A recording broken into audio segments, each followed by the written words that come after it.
song.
Yours, my friend, as long as you have enough rubies.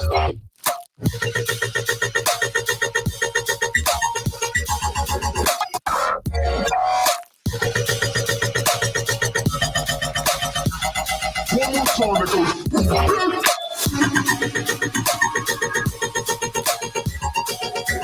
Stop it!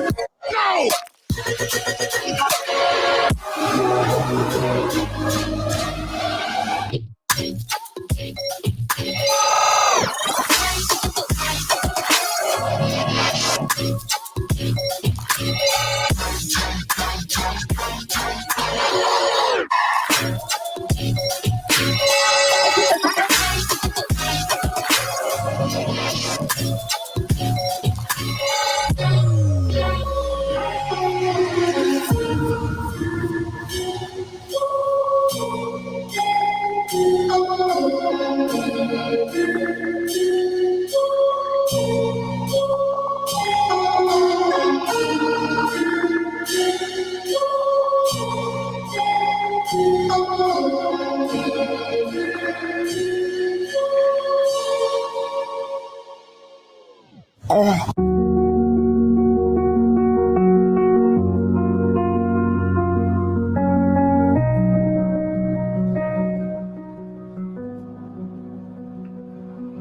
Pins and needles on my skin. Yeah, I'm leaving through the window once again. I crashed in the morning. How can I explain the state I'm in? Close enough, I can just taste illuminate when I run away. I'm not afraid here. I think I'll lay here, 'cause it feels like heaven, heaven every time. Leave it all behind. I'm swimming under holy water, blurry-eyed, holding golden butterflies. And even on the edge, it feels like heaven, heaven every time. Heaven, heaven every time. And even on the edge, it feels like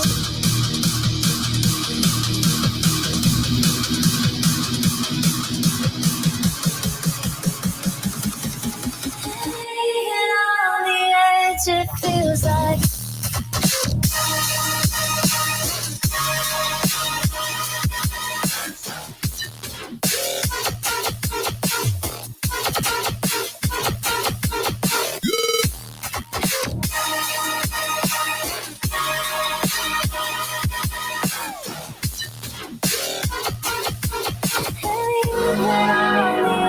it feels like spinning on my axis. Try to paint it in my mind how I imagine. Sand through my fingers, hold on too tight and it never happened. Lucid, I'm floating, I'll stay here in focus. Just trying to find another wonder, 'cause it feels like heaven, heaven. Every time, leave it all behind. I'm swimming under holy water, blurry-eyed, holding golden butterflies. And even on the edge, it feels like heaven, heaven. Every time, heaven, heaven. Every time. Even on the edge, it feels like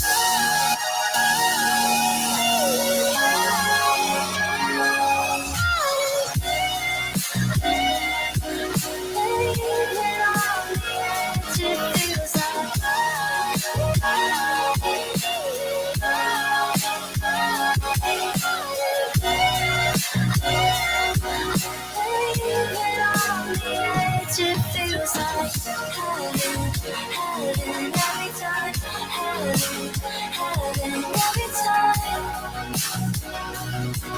And even on the edge, it feels like heaven, heaven. Every time, heaven, heaven. Every time. And even on the edge, it feels like.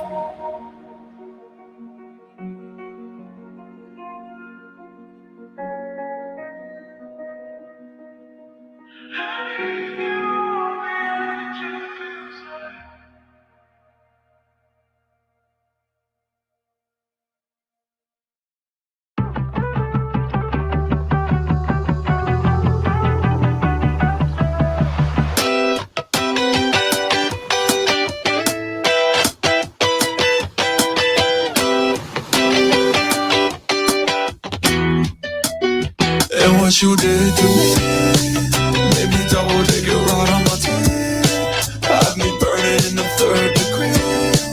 Made me rip off the heart on my sleeve. I don't know if I can stand another night with you near my side. I can feel us tearing apart from the way you fucked my mind. I can breathe my sanity. You're my enemy.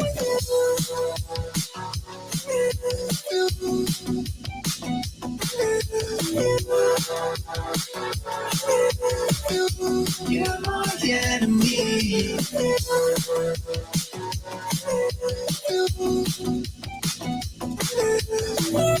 You fucked my mind, I can clean my sanity. You're my enemy.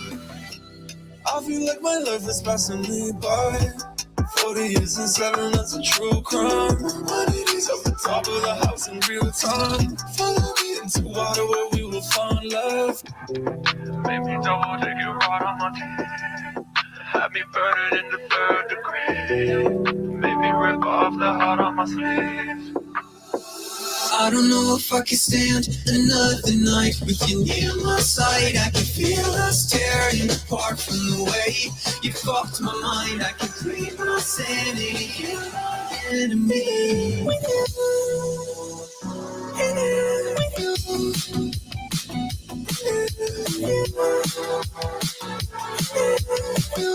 You're my enemy.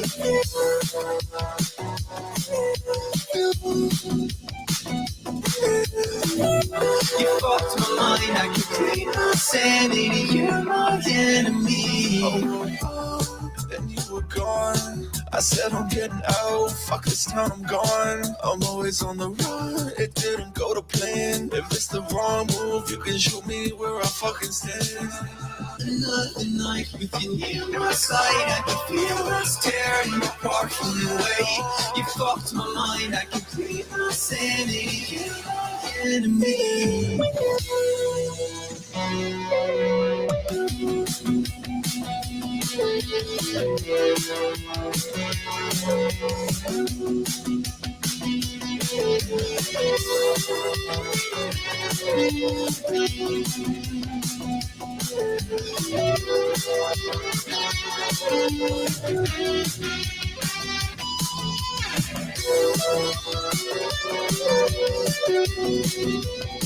You fucked my mind, I complete insanity. You're my enemy.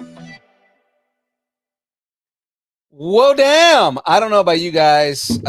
We've been having a whole bunch of fun listening to the music behind here. I'm pretty much ready. Are you ready? Let's get it. Woo! Let's get it.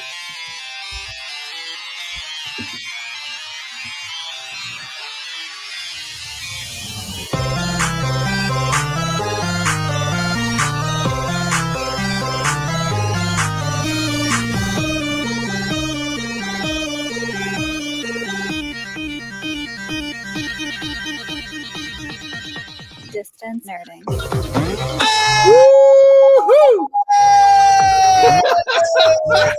Hey, ladies and gentlemen, Shamez 5000 is in the building I'm in the building. and eating fun set without anybody else. This is just for you watching right now. It's very sad. We're all worried. Ladies and gentlemen, it's Taco Tuesday. James is eating fun set. And you know what that means. You are now watching and listening and experiencing the Distance Nerding experience. Part of the Comic-Con Radio Podcast family. Experience. He's Grand Moff Obi-Wan. It's Shadu. Woo. Oh, he's our dead queen. Yama's 5,000. Hey, wait, what? He's the king of the apes. It's young Phil. And we know We're here We're here to nerd together. together. Put your Yeah. arms down. Put your king ape arms down. We're talking. You got a haircut. You got a tight shirt on. I see how it is. I see you, young Phil. Very Showing it off. Belt. right now. We are talking anything pop culture, news, movies, food, music, wrestling, comics, Comic Cons, Young Phil's tight, slender shirts, whatever you're nerding out on, we want to talk about it. Ladies and gentlemen, of course, you got to follow us at all the places on Instagram, Facebook, Twitter, Twitch, Threads, YouTube, Discord, all at Distance Nerding. And of course, if you are looking to send us an email so that we can read it on the show, you can send us an email at dist. Oh my goodness, this pancit is so good. My mom's here. She just made it. Like, this is fresh from the stove. Nice. Oh, there's shrimp and pork and cheese and two jealous. different kinds of noodles. Oh my goodness. Nice. Man. Man, I just might leave the show right now. I'm just gonna leave the show, get seconds. Yeah, that's good. That's good. I don't blame you. Yeah. Is that the break? And it's nerding. Hey. AOL.com. And we'll read it on the show for you guys. So that's where we're at for the week, for this coming in. Guys, how's it been? How's your week been? Yeah. My weekend been busy. Well, I mean, the week since we've seen you on the show, since you don't come on Thursday. Yeah, it's been great. I went to the Harlem Globetrotters game because Kimo was performing at it. It was good. We had a gymnastics meet in Berkeley, so I hung out with a bunch of hippies. That's a good weekend. That's always fun. Oh man. What about you, Shadu? How's your weekend? It's good. I got to clean a garage, so I'm sore, but Good for you. Which we now call the freezer since it's cold out there. But your garage door doesn't work. Right, Calling it exactly. now the freezer. Oh man. Yeah. Is it snowing out where you guys are at? Uh-huh. Oh yeah. Oh, yeah. Thank God it doesn't snow here in Sacramento. I feel your pain, Shadu. Like it got down to like 66 degrees over here, and I was so chilly. It was minus 17. Minus. Why? Not 17. Why? Minus 17. I don't know why people believe that that's a place where you should be living. Yeah, Oh I my don't either. You should And live. I live here. Shout out to SCS Wrestling in the chat. Let me talk to you. Yeah. L.A. Night. Yeah. All good. Awesome. All right. Well, guys, let's get right into this. This week on deck, we've got the Geekend update. Nothing to say because we didn't do anything, or actually, nothing's coming up actually for a couple months. Right. So we're chilling. What? It's good. It's good. Good. Oh, there's caucuses and whatnot. Oh, Iowa. Thank you, Iowa. I want Iowa. Everyone in Iowa loves me. Iowa's good. Iowa. All right. Lights, camera, reaction. Some pretty good trailers today.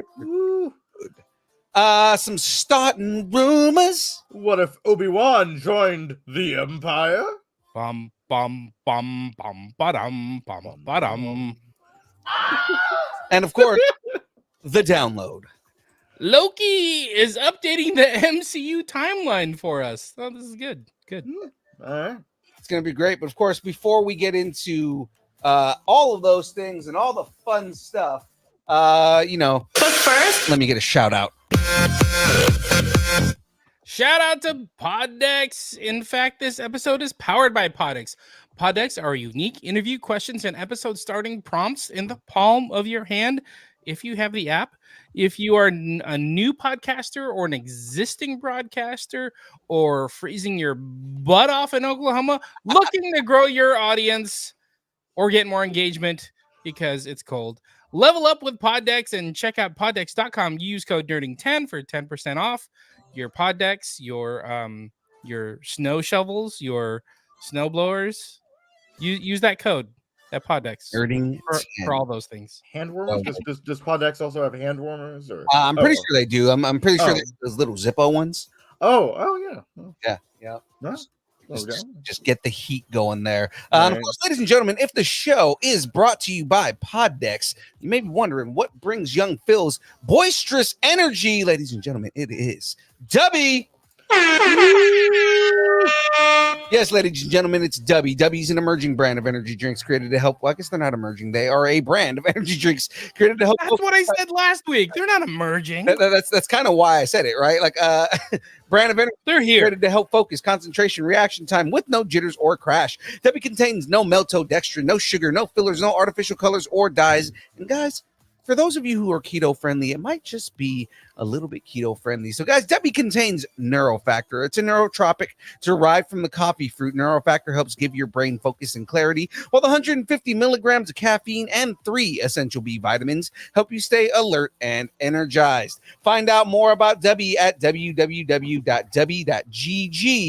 Use that code NERDING10 and get 10% off your order. It is great, amazing, delicious stuff. They've got like 1,000 flavors now, so it's a whole crap ton of fun. Woo. I put W in my punset. It's delicious. You know what, Jamez is the type of person who would put W in his punset. He puts W in his punset so he can put it in his panza, and there you go. Exactly. There you go. And he puts it in his pants. It's like I use it like Latinos use tahini. Yeah, on everything. But like the noodle version of tahini, you know? Yeah, exactly.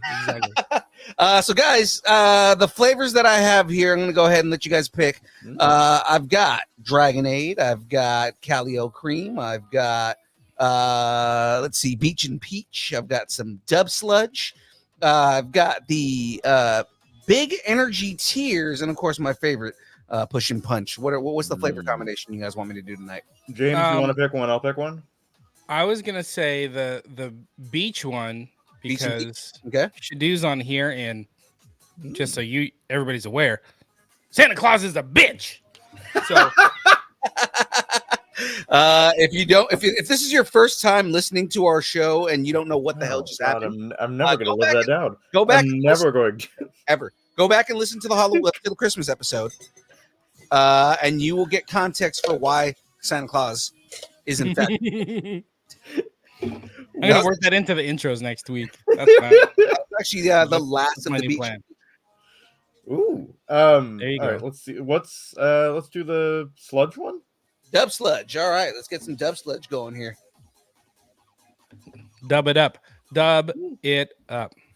Yeah. I get to do on screen what the podcast here is ASMR, but the rest of everybody gets to see me do as well. It's been a while since you guys have actually seen me lick my fingers, and this John has his favorite thing. Oh my goodness! In the new year. No. You know what? I don't get to lick my fingers because there's nothing on my fingers. Oh, John has just lucked out, but I am busting out the old school. The soda water. Good times. I figured I was gonna go back tonight because I haven't done it in a while. So, so with that all being said, ladies and gentlemen, let's get right into the meat here. Because, ladies and gentlemen, it is time for the Geek End update. Woo! How many intros?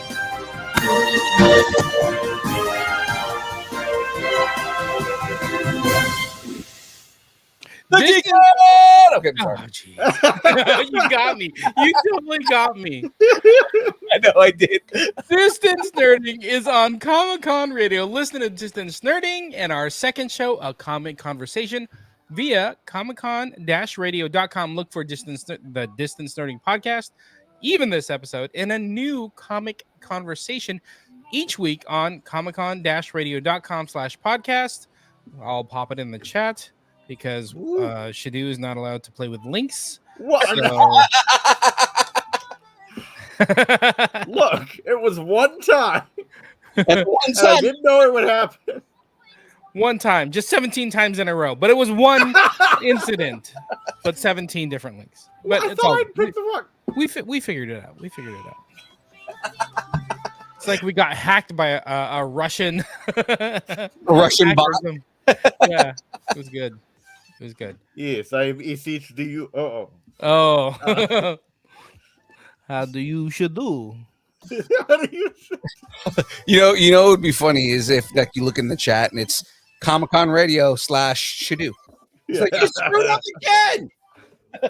I'm like, wait, he has his own link. That's cool. I'm a little jealous.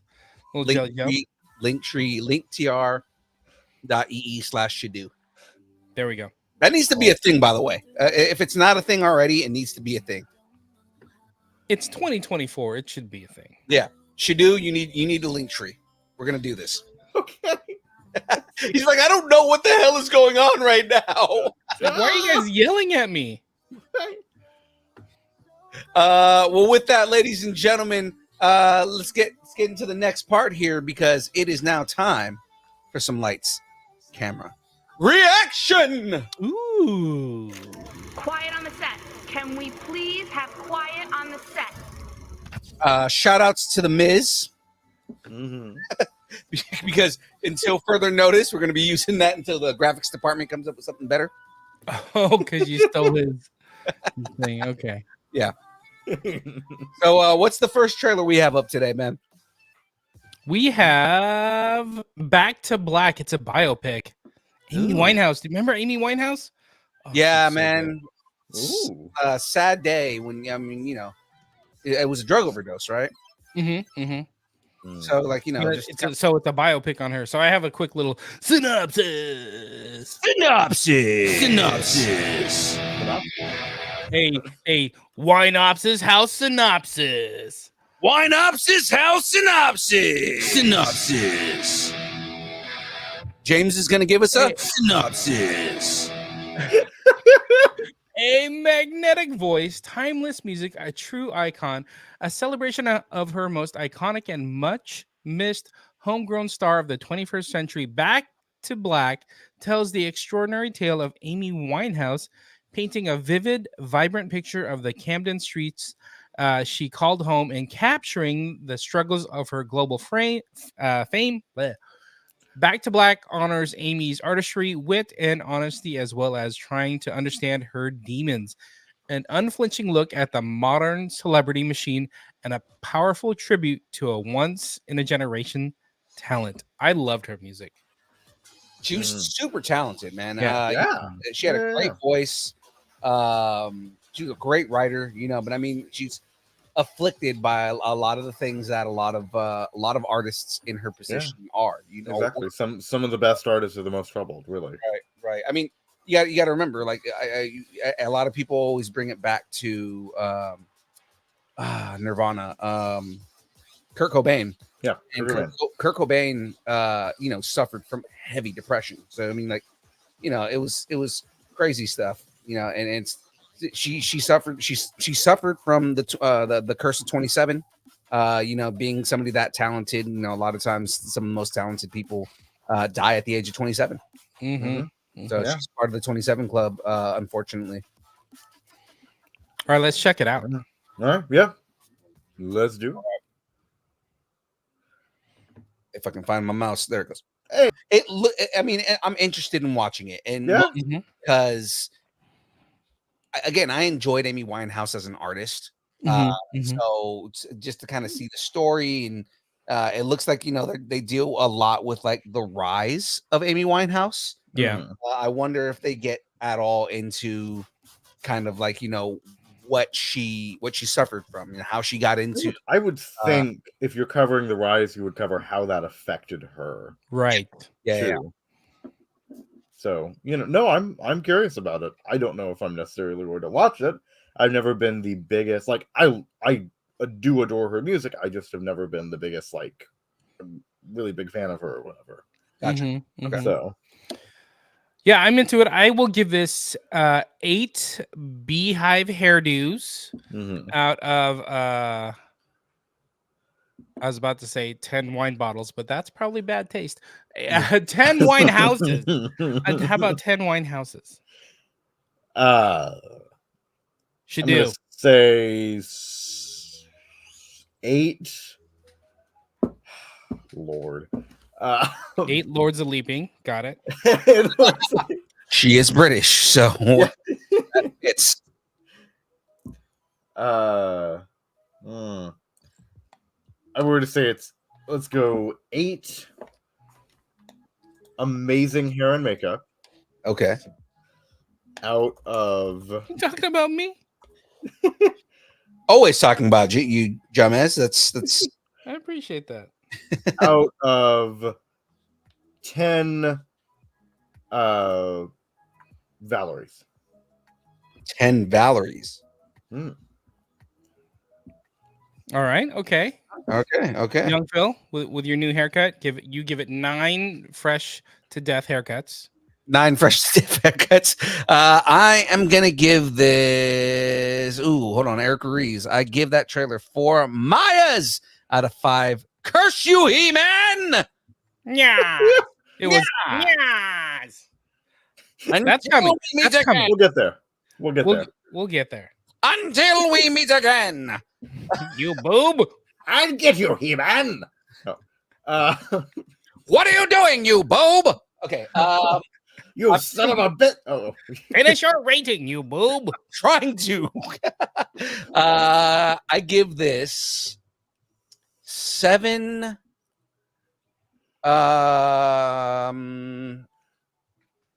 7 hot goths out of. Here we go. 10 rehabs. Okay. All right. Yeah. All right. Song Okay. that it's a very famous song that she did. That. Yeah. Might as well go to rehab. They tried to put me back in rehab. Okay. No. And that's a no. Okay. But yeah, that's where we're gonna go with that. So, what's the you got a release date for this, James? Yeah. So it's kind of different. So it's in UK cinemas April 12th, and then a month later it'll be in the US.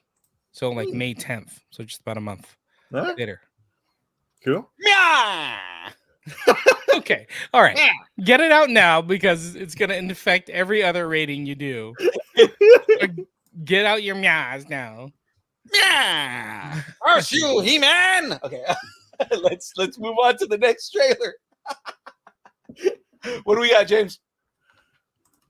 Oh, we got I had the song in my head, but now I don't. I got some Curb. I'm excited for this.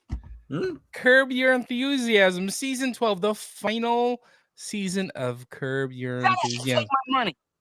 They've had 51 Emmy nominated or Emmy awards nominated for. Bleh, that did not come out right. But yeah, I'm excited for this one. Look at his glasses. All right.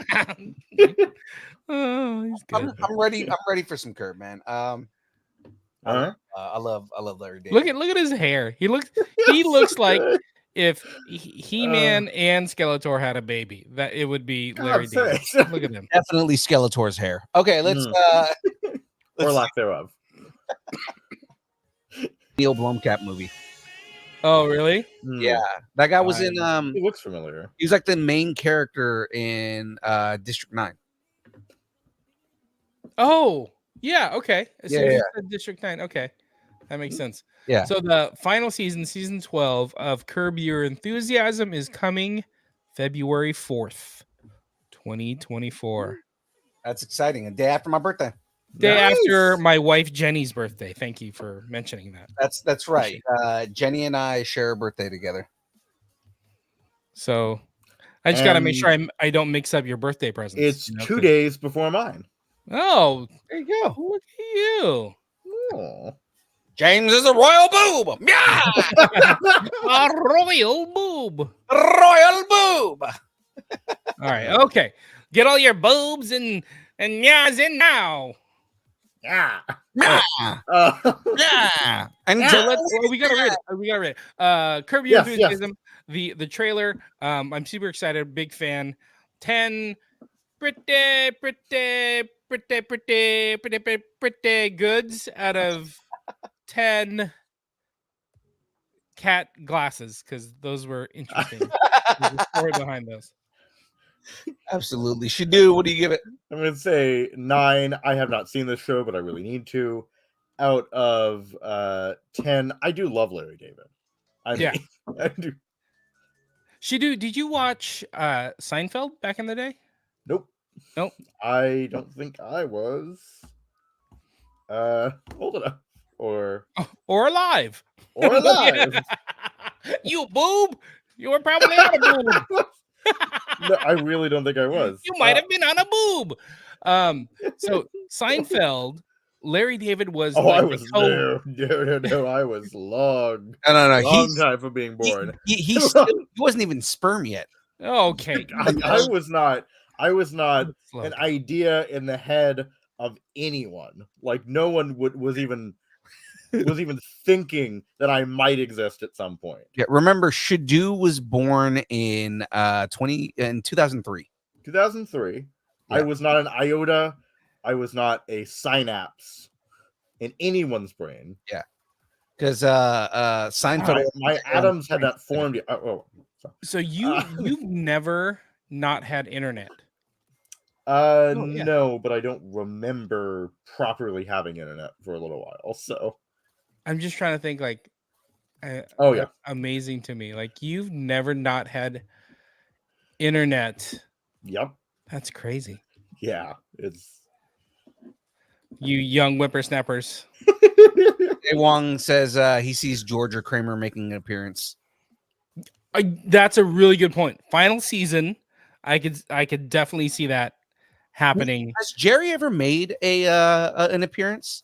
I don't think so. So it may be this season where they just pull out all the stops. So again, Larry David was co-creator writer for Seinfeld. You know, the iconic sitcom. right. Yeah, back in yeah. the day. I'm somewhat familiar with Seinfeld. I'm just But what I love about Curb is that it's kind of a riff on Larry David's life, you know.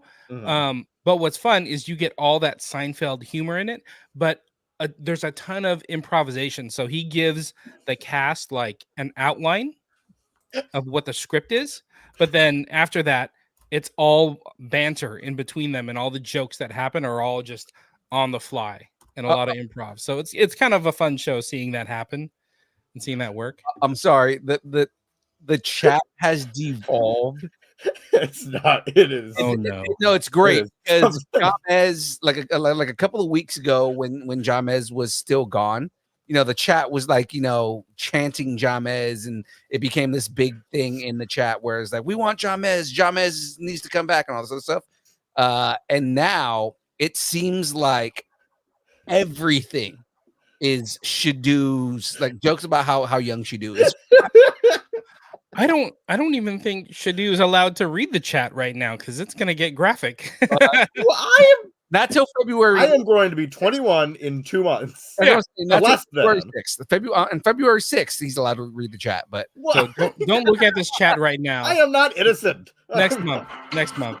I just don't want to get in trouble with your mom. It says the actor who played Moving on. Nazi can Moving see. swiftly on. Oh, that's Oh God, this is great. So We have another trailer. we have another trailer, you boobs. Yeah. Yeah.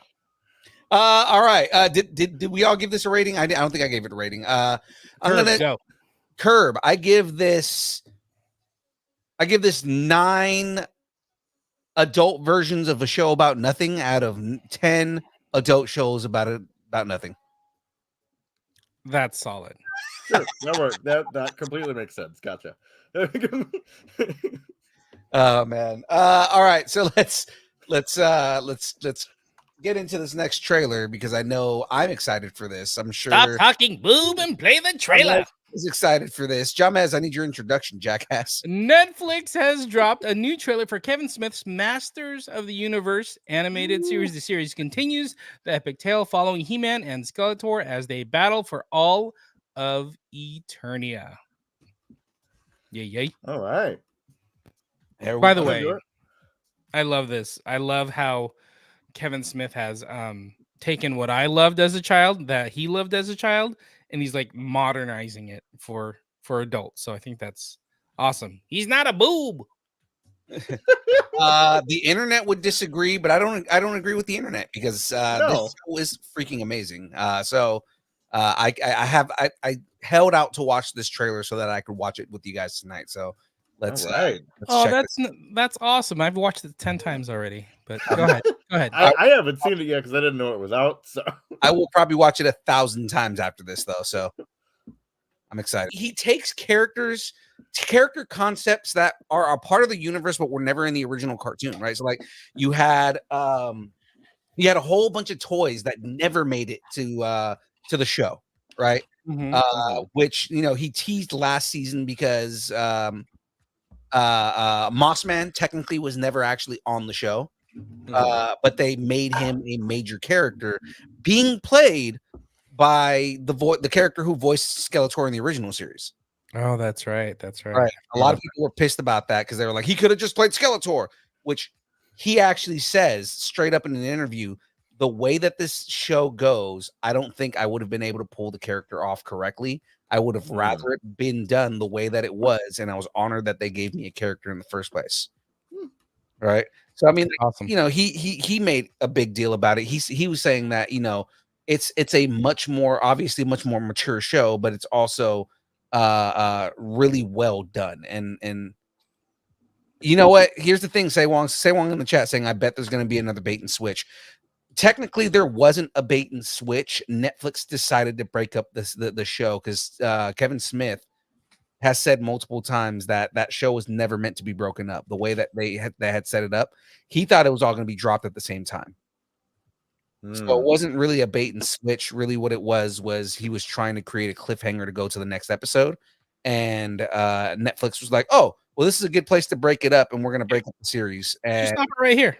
Yeah, and it stopped it right there in a place where a lot of people thought, "Oh, well, there's a bait and switch." Well, if you pick up on it, the first half of the series goes where it goes.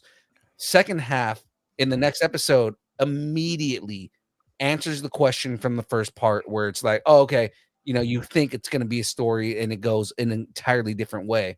The idea was he was trying to create a cliffhanger in that in episode 4 that was going into episode 5 to kind of like break everybody's conceptions of what the show was. And the and Netflix just decided, oh, well, you know what, we're gonna create a little bit of animosity and we're gonna break it up. Right. It was almost like a test, scenario of how to break up seasons or blame corporate bullshit, not Kevin Smith. Yeah. Now Kevin Smith has also said that season 2 is going to have a lot more He-Man action, just because the whole point in doing what they did in the first season was to create a growth arc for Adam, right? Well, now you've had that growth arc. Now you had kind of like the shiny thing that we need to find. And it was also meant to be a statement of the entire show is about the Masters of the Universe and not just He-Man. Right. He-Man and the Master. It's the Masters of the Universe. Right. And that's what he said. He says in a lot of interviews, it's not called He-Man. It's not called He-Man and the Masters of the Universe. The show is called Masters of the Universe. We wanted to focus on all of the characters, which they did. They did a really good job of that, making it where, He-Man is basically the equivalent of Superman in the Justice League, right? Like, a lot of times in Justice League comics and a lot of times in the cartoons, they incapacitate Superman so that way the rest of the team has to work together until Superman is good enough to get there. It's the same thing Dragon Ball Z, right? Everybody fights until Goku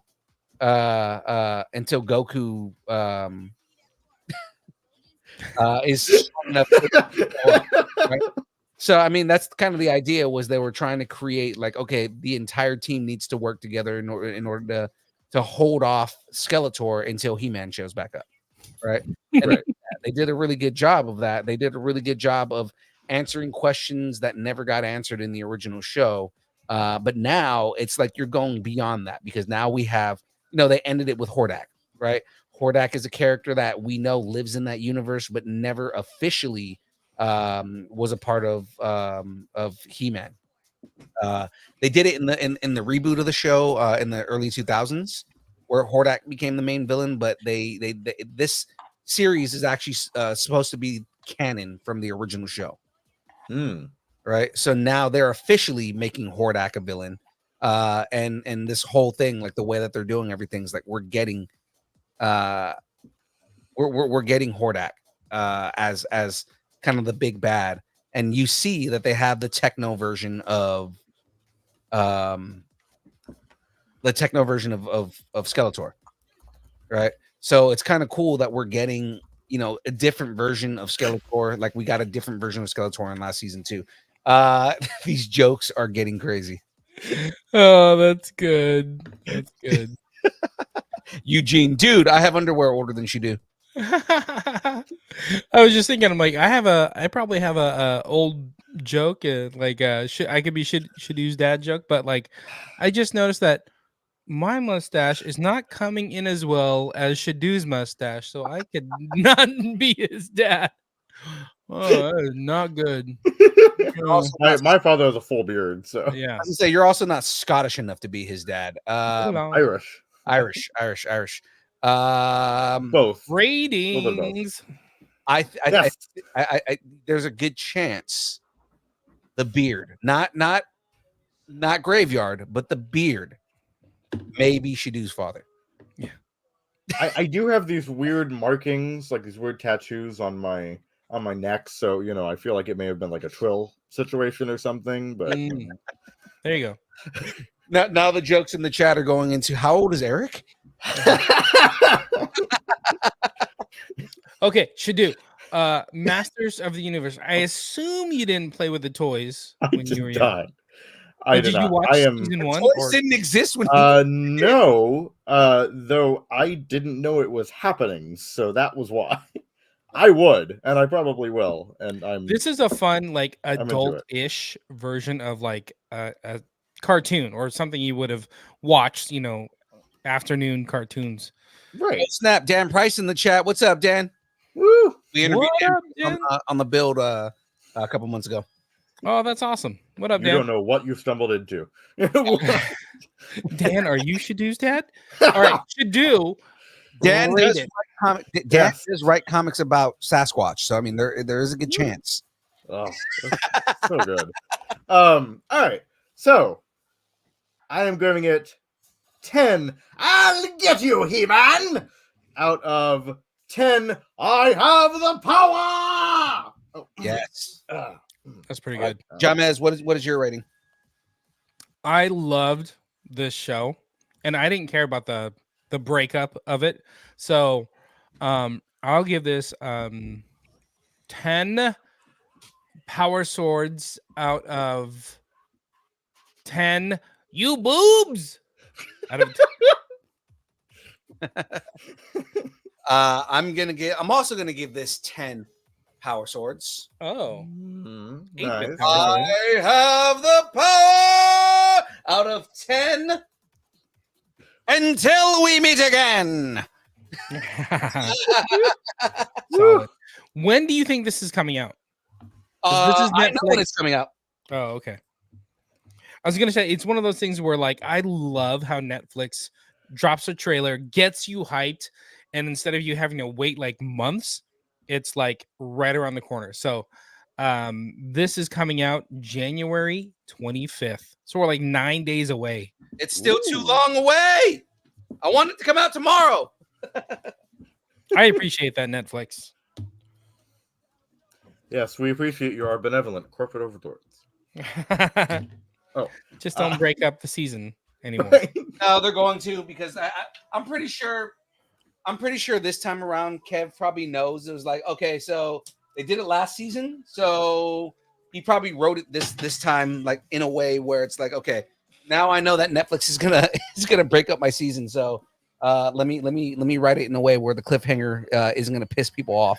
I think they just may announce it and make it a little bit better known, because when they did it, it was just like, wait, why isn't it playing the next episode? I remember sitting there like, play the next episode. Yeah. Instead of like, oh, like the way they did Stranger Things, like I was okay with that. Like, oh, Yeah. a month? Okay, great. Fine. Done. And the only reason they started doing that is to get people to come back to the platformer. Yeah. Garland in the chat saying, my memory is probably going due to old age. Did Skeletor really call people boobs back in the day? Yes, he did. Yep. You boo. That was one of the things that that they kind of emphasized is that he called, because he was really mean. That's like one of the things is that, like, you know, especially for the 80s, like, you know, he was just kind of like verbally abusive, and he called all of his minions boobs. Yeah. Not like boob as in that feels a little sexist, doesn't it? not as in like a titty, but more like you moron. You Well, moron. no, I know, but using boob as a derogatory. Mm-hmm. Yeah, whatever. Boob in the 80s, boob was more of like a 1950s insult before Gotcha. it was like referred to a woman's mammary gland. I see. Okay, easy on the big words. You guys are starting to lose me. You see, the linguistic definition of this term is more of a, you know, ambiguously defined. Oh, I'm gonna have to Google that whole sentence. Ambiguously what? That's a defined. word? It's a word I don't know. All right. Ladies and gentlemen, that is it for Lights Camera Reaction. It is now time to start some rumors. I don't know where to get him in.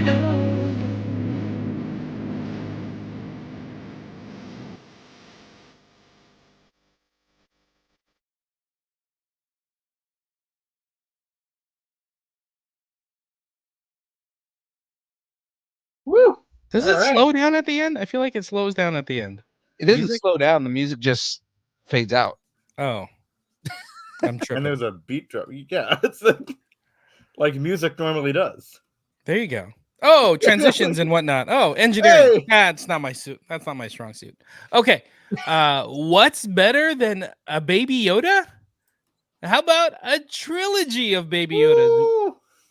We learned that Jon Favreau was directing a new Star Wars movie titled Mandalorian and Grogu. This movie is most likely a retooling of Mandalorian season 4. We still don't know what's going on with Mando season 4. Remember, they said Ahsoka season 2 is coming, but they didn't talk about Mando season 4. So this is a rumor that started spreading a few months ago. So now that it seems like there might actually be some truth to it, it's also being reported that Mando and Grogu might be the start of a trilogy that will also include Dave Filoni's untitled movie that will bring the whole, what are they calling it? The New Republic saga together. Huh? I mean, I'm kind of calling it the Heir to the Empire thing, because that is kind of the general. Yeah. You know, But Heir of the kind of Empire is timeline more and- around Ahsoka. Well, right, but it's more specifically, you know, it's around Thrawn. We've kind of been building up to Thrawn Yeah. in Mandalorian Yes. before Ahsoka and before all of that. So I still Yeah. would think it's kind of. I that's see the where you're general- going with it. Like that's where Yeah. it's leading. That Right. makes sense. That makes sense. So it's believed The Mandalorian and Grogu will be released in theaters May of 2026. So that's two-ish years. Yeah. Okay. About- So they about must be a little bit more than hitting it 2 pretty years hard. away. Yeah. So talk is on the table. Will we be getting a Mando trilogy? What do you guys think? Uh, No? Yes? No? should do. Go Okay.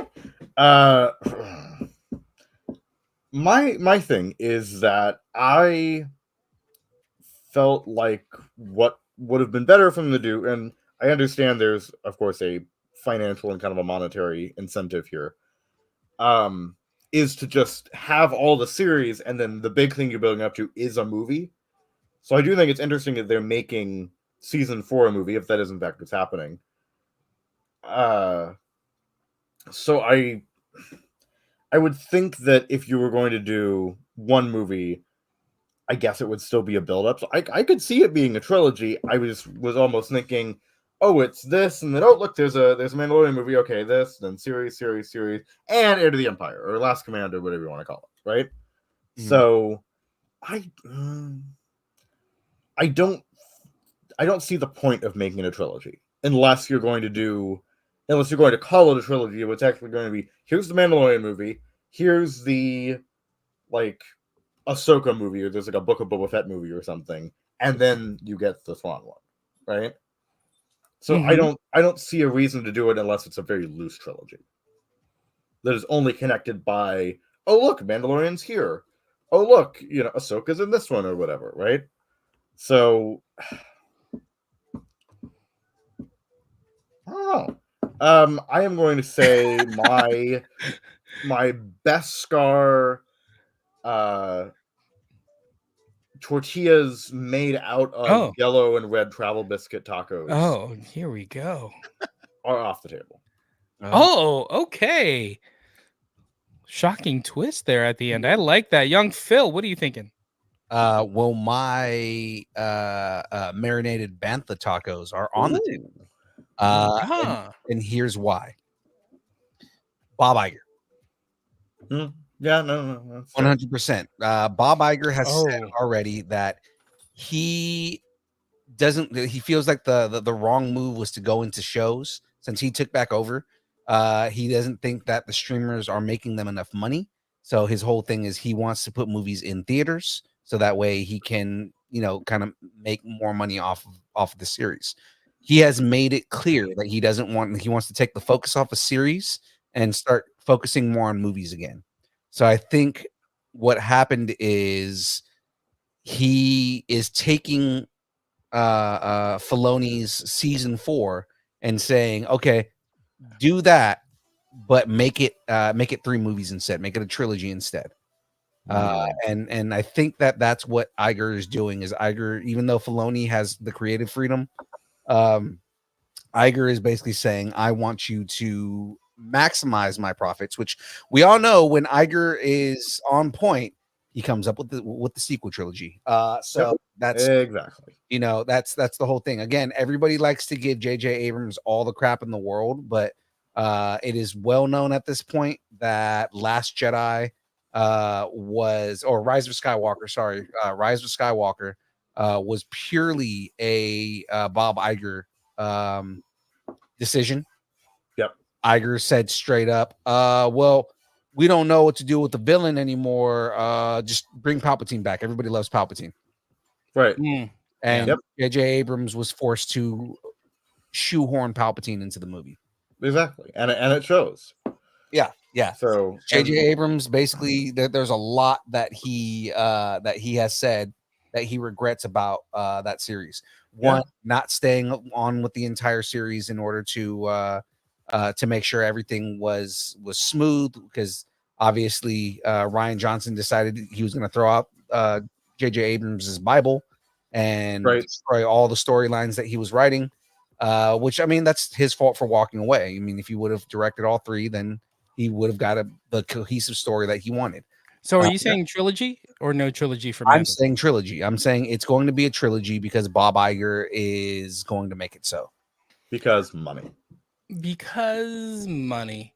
Yeah. Yeah, you know, I the was more trying you to be somewhat optimistic, but yeah, no. you kind of convinced me that I would go to be a trilogy, because initially I was saying no, it won't be a trilogy. They're going to mix in Disney Plus and go back and forth, and make it more value to have Disney Plus. But I could see this like, hey, let's put this in theaters and see what happens with Mando. So, hey, I kind of have a follow up question for you. So, for this is everybody in the chat and for the hosts here, who's your favorite Mandalorian? Is it Mando or is it Boba Fett? Like, who do you, if you had to have one Mando or one Mandalorian, who would you pick? Just of those two, or just in general? Well, okay. If you have another Mandalorian that you feel is a better character, like Bo-Katan. Yeah. Hold on one second. Here. Right. Yeah. What do you think should do? Would you go? Are you more Mando guy, Boba Fett guy? I think that in terms of like intriguing characters, I'd say that Satine. Oh, look. Not Sabine, but Satine from Clone Wars. So in terms of like Mandoverse, I would say it's probably Mando. Okay. Or Grogu, who's technically Mandalorian too. He's just a foundling. He's not quite a Mandalorian yet. He chose to be a Mandalorian. Yeah, gotcha. So you're more a Mando guy. I am more of a Mando guy if we're talking about Mandoverse. Talking about just in general, I would say Satine is a amazing character. There you go. I like that. Young Phil, what do you think? Are you a Boba Fett guy or a Mando guy? I'm in between, man. I'm in between because I've always been a Boba Fett guy. I've always been a massive fan of Boba Fett. I love the concept of Boba is trained as a Mandalorian, but never took the creed. He's not actually Mandalorian. He's Mandalorian he's Mandalorian as far as like wearing the armor and going through the training, but he's not Mandalorian by creed. He's not even Mandalorian by blood because his dad was a foundling. Right. And he's a clone. And that's why I'm saying, like, his blood is exactly the blood of Jango Fett, and Jango Fett was not truly Mandalorian. He was a foundling. So if Jango Fett was a foundling, that makes Boba Fett the same. Because he's a clone, that makes him the same kind of bloodline, which means he doesn't have the blood of a Mandalorian. He was never actually trained as a Mandalorian. He went off of a lot of what his dad did, but at the same time, a lot of his bounty hunter skills came from his years of running with bounty hunters. Right, came from Cad Bane and Aurra Sing and all of these people. Right, because he's a formidable bounty hunter because he trained and lived with bounty hunters his entire life after his father died. Like, he was an orphan with bounty hunters for his entire life. So it's like, of course he's gonna be a crazy good bounty hunter because he trained with someone like Cad Bane. But at the same time, because he doesn't have the creed, he's not truly a Mandalorian. He doesn't have the same combat skill that a Din Djarin would have. Gotcha. Okay. Oh, so if the question was about, I know I'm versus Din Djarin, I love Din Djarin as a character. So this is where like he's a badass, quiet Western, kind of just the dude's a beast. Yeah. Right. So between the two of them, I think I'm gonna lean more Din Djarin. Yeah. As much as I love Boba Fett, and I think a lot of it has to do with Din Djarin brought whole new culture in the Star Wars universe. Exactly. That we did not see, even though he was technically, a zealot for a religious cult within that within their people, right? Which almost makes him even scarier. Right. And the fact that he's so intimately tied into everything from Clone Wars and this deep history. Yeah. Too is just, it makes him a better character. I agree. So I think overall, Din Djarin is probably going to be the one that I go with. As much as I love Boba Fett, Boba Fett will always be one of my all-time favorite characters.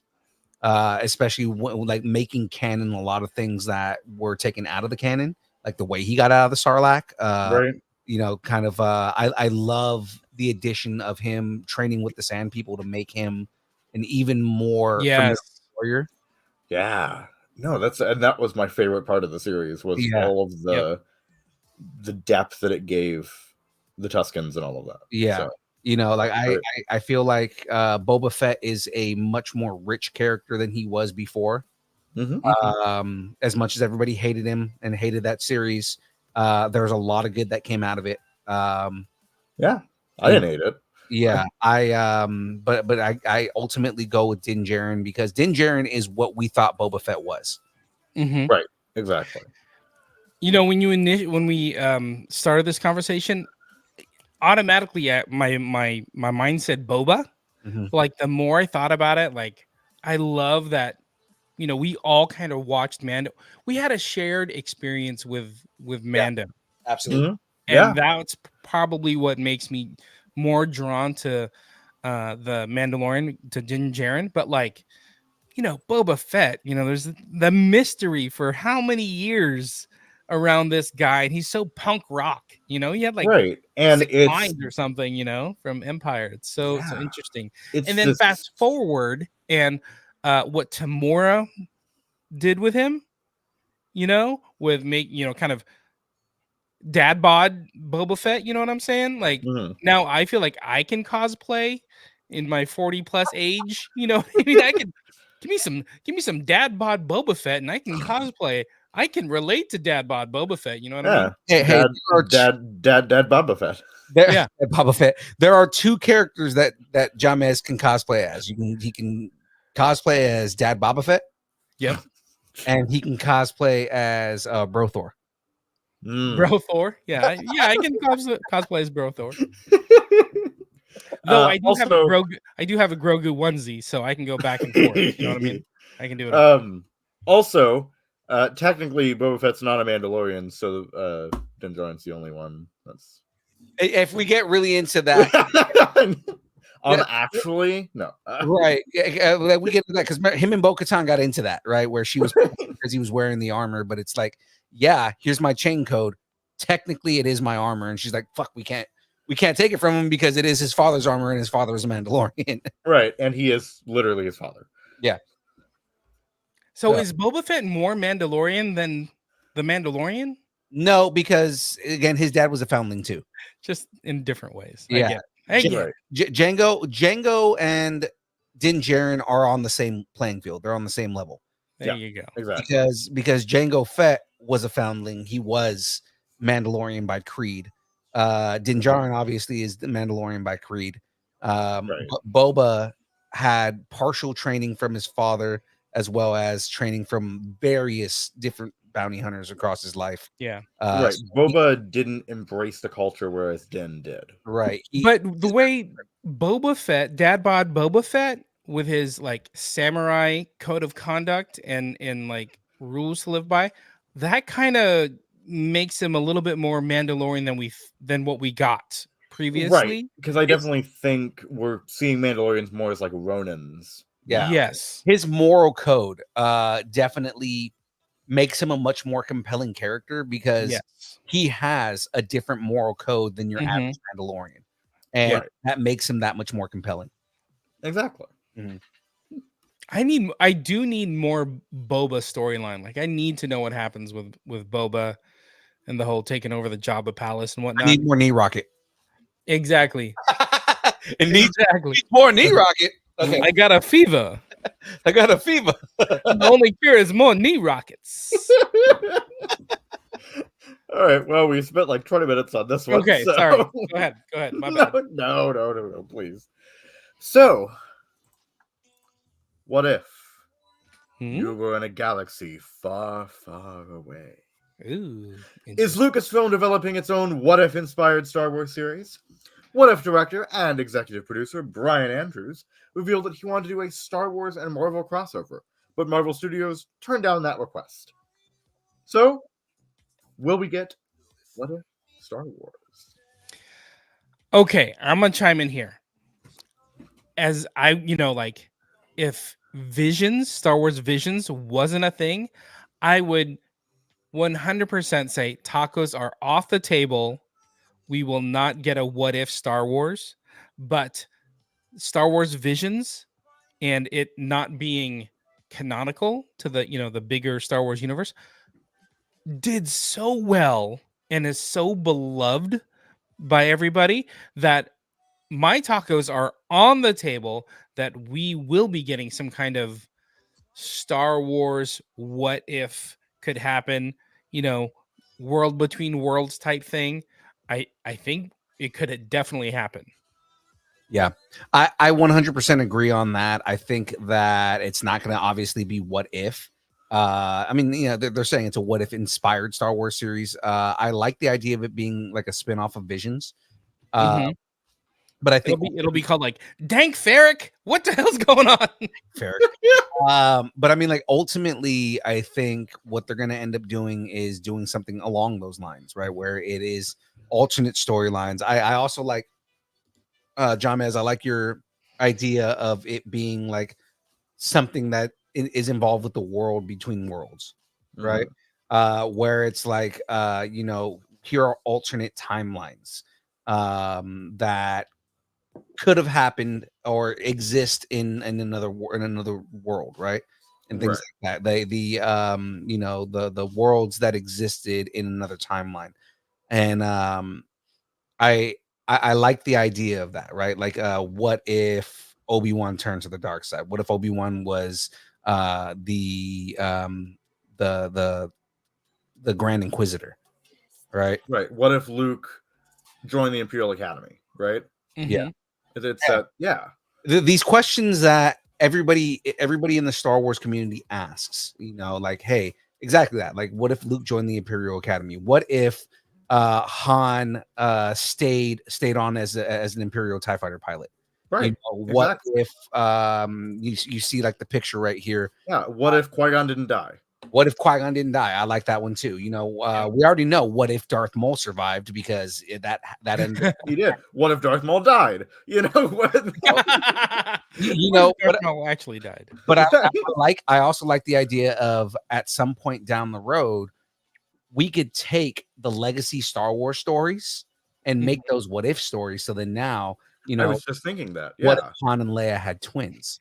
And now that's an excuse. Yes. Jason and Jalen Solo. Yeah. Right. And it could even be called like Star Wars Legends Legends of. There you go. Or whatever. Instead there you go. What if it's called Legends? It's just Legends. Yeah. But yeah, that'd be great. Like, to get Jason and Jalen Solo in a way where, yes, it's not a part of the main storyline, but it is still technically canon. Somebody text Kathleen Kennedy right now, because we got some ideas. we need this. What if Luke had a son, and then now we have Ben Skywalker? Right, exactly. Oh, that's so good. Yeah. What if Luke, married someone in the Empire? We have Mara Jade. If they don't want to do it in live action. What if Chopper didn't kill so many people? What if Padme was not a pedo and went for someone her age? Whoa, easy. Right. What if Anakin and Padme never fell in love? See, this has been a dream of mine. What if Anakin didn't hate sand? Just things. He's like, yay, sand. This has been. I love the beach. Like a little pale. That's exactly what I had in my mind. It's like pale and like a lightsaber, a shovel. Yeah, exactly. No, hold on. It's just Ken from Barbie, but it's Hayden Christensen. Yes. Now, what if Boba Fett hadn't been swallowed by the Sarlacc? Right, exactly. Ooh. What if? Yeah. Again, going into stuff that's now not canon, but like taking some of the stories from Force Unleashed. Right? Oh yeah. Like, what if Darth Vader had an apprentice? What if Darth Vader had an apprentice? Or what if Boba Fett succeeded in his mission? And like actually takes Han and everything like that. Like, there's there's a lot of implications where like fans have like speculated on, what if this would have happened, then the entire Star Wars universe would have Right. changed. Right. What if Leia was Obi-Wan's apprentice instead of Luke? Yeah. Same Yeah. kind of thing. Oh, that's a good one. Especially with the implications of the Obi-Wan series. Like that is Yeah. something that you can do. Is what if Leia became Obi-Wan's apprentice? What if Leia was the chosen one, or whatever? Whatever you want to phrase it. Yeah. This has been a dream of mine for a long time. That is so good. Ever since I was like, oh, they're doing a Marvel What If thing. What if they do a Star Wars one? Yeah, it's been a dream of mine. My alternate universe, they're kind of burritos more than tacos. So they're alternate universe tacos, right? So they're burritos, and then they're Crate Dragon tacos. right. Then they're covered in like kind of almost this weird mortise tortilla. And then there's a little bit of World Between Worlds in there. Yeah, and a little bit of sand mixed in. Right. There's a little bit of sand. You got to have some texture. Yeah. Now and then of course a little bit of blue milk sour cream as well. Oh, and they are going directly on the table. There's no plate. There's no nothing. It's just directly on the table. You like this? That's good. Mine are Crate Dragon wraps covered in green milk titty juice. Wow. Jeez. Green milk straight from the titty, the way that you intended. You boob. Call back. Tacos on the table all around. For those of you who are listening to the show right now and didn't get a chance to watch the trailer reactions, head over to YouTube and watch the trailer reactions to get all the boob jokes. Oh yeah, that's a good point. God, my brain is nonstop thinking about like I know, what if Star Wars right now. Like, what if Order 66 didn't happen? Yeah. Right. Oh what if Mace killed Palpatine? What if Yoda and Yaddle had a baby? What could happen? Oh wait, wait, that actually happened, and they actually got it on. Okay, right. My bad. And again, you could even do sequel stuff. You could do what if Kylo didn't kill Han? It's the same kind of thing. Yeah. Mm-hmm. All that kind of stuff. It's great stuff, man. So speaking of what if, what if, we have some details regarding the undead Scarlet Witch in the Marvel Zombies animated series. We previously learned that she will be at the center of the story and that she has a new moniker and will be known as the Dead Queen. Not the greatest name, but we'll go with it. We've now learned that the Dead Queen will be the main villain of the story and that she will control an army of zombies. Also revealed, that sounds like awesome already. It was also revealed that her second in command will be the zombie version of Okoye, which should be interesting. So, guys, tacos on the table. Oh, I know. Will we be getting a walking undead Michonne? Or I mean, Okoye. For me, my tacos, my dead rotting tacos are on the table for this one. That makes so much sense. Give her an army of zombies, yes, of course, but have Okoye there. Oh my god! Just imagine how scary it would be to go up against not only just a zombie Wakandan, but like the general of the Wakandan army. Yeah. Right. That has proven that she could like beat the crap. She's a normal human being that has so much skill that she can beat up a regular superhero. Right, exactly. Like Okoye's a beast. It makes me wonder when they're gonna set Marvel Zombies. Like maybe they're gonna set it like when Thanos was attacking Wakanda, and for whatever reason, that's when the zombie outbreak happens. That way we have Scarlet Witch or Dead Queen and Okoye on the same battlefield. You never know, man. Yeah. My tacos are on the table. What about you guys? Oh, my taco, for sure. Yeah, I'm going to say my hidden, hyper advanced yet still undead, kind of rotting a little bit. There's some holes and some things are going to shamble slowly but terrifyingly towards the table. Yeah, my spoiled And place them on. my spoiled rotten zombie zombie rhino tacos are definitely on the table. Gross. Sounds just as disgusting as it is. I want this Marvel Zombies show like now. I know, was like, no, it I was sounds one of really good. my favorite well, one of my favorite comics, but also one of my favorite like episodes from What If. Mm-hmm. So anyway, yeah. All right. Well, guys, that is it for rumors. So let's get right into it. It's time for the download.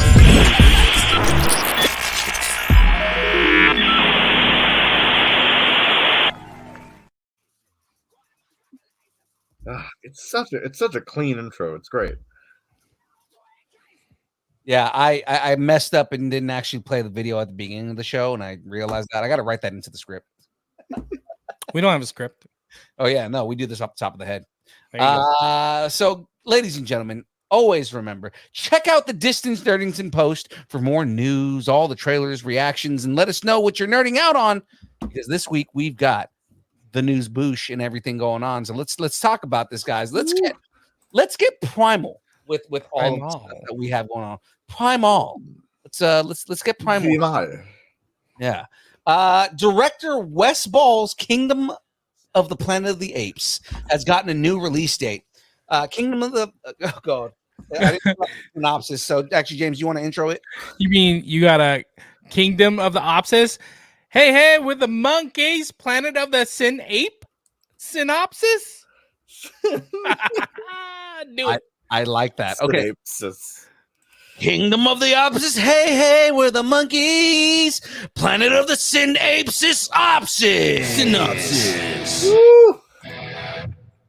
Yes. Next film in the epic franchise is set several generations in the future, following Caesar's reign, in which apes are the dominant species living harmoniously, and humans have been reduced to living in the shadows. As a new tyrannical ape leader builds his empire, one young ape undertakes a harrowing journey that will cause him to question all that he has known about the past and to make choices that will define a future for apes and humans alike. Okay. This movie was originally set for release on May 24th of 2024, but it's now going to be released May 10th. So about 2 weeks. Almost, yeah. No, it's exactly 2 weeks. You're right, 2 weeks. Yeah. Ahead Nice. schedule. So, what do you guys think? I'm excited for this. I love this movie franchise. I love the original franchise, but this franchise I feel is a lot better. Yeah, I definitely am excited to see this. I like this series a lot. I like what it's done. So I'm into this. I'm into this. I have not seen I don't like any of these. I'm sorry, but I still don't exactly see the point. But have you seen the original Planet of the Apes movie? I believe I have, yes. The original one. From the 70s with Charlton Heston. Yeah. Oh, yeah. Okay. So it's I don't know. I don't know if this is building to like, hey, we're gonna remake that one, or is it just hey, here's a bunch of backstory? It's all connected. Yeah, this is supposed to be how the apes became the dominant species on Earth. Mm-hmm. Where like basically, yeah, you remember the twist in the original Planet of the Apes is you think you're on a planet that just has advanced apes and humans had never evolved, but what it really is the twist at the end of the movie is that it's our Earth. Right, this whole Statue of Liberty sticking out of the beach. Right. Yeah. You damn dirty apes! Like that whole thing right there. Yeah, right. Easy, Charlton. Yeah. Mm. This damn you, damn dirty apes. This So now we're seeing how the damn dirty apes. right. Yeah. The point of Spoiler movies- alert, Yeah, yeah. the point of these movies is explaining how the apes became the dominant species. All right, yeah, and I kind of got that. It's just I don't know if we need however many of these have released so far. This is the fourth one in this series, I think. I think it'll be the fourth. It feels like there's been so many. Watch the first one, not like the Charlton Heston one, but like the newer ones. It's pretty good. I dig it. All right. I dig it. Oh, cool. No, I have not seen it, and I was confused. So I'm down with the apes. Yeah. Like I said, there's 4 of these movies. Rise of the Planet of the Apes was really good. And there's always a couple of years of them jumping time between each movie. So you're going from like, okay, here's this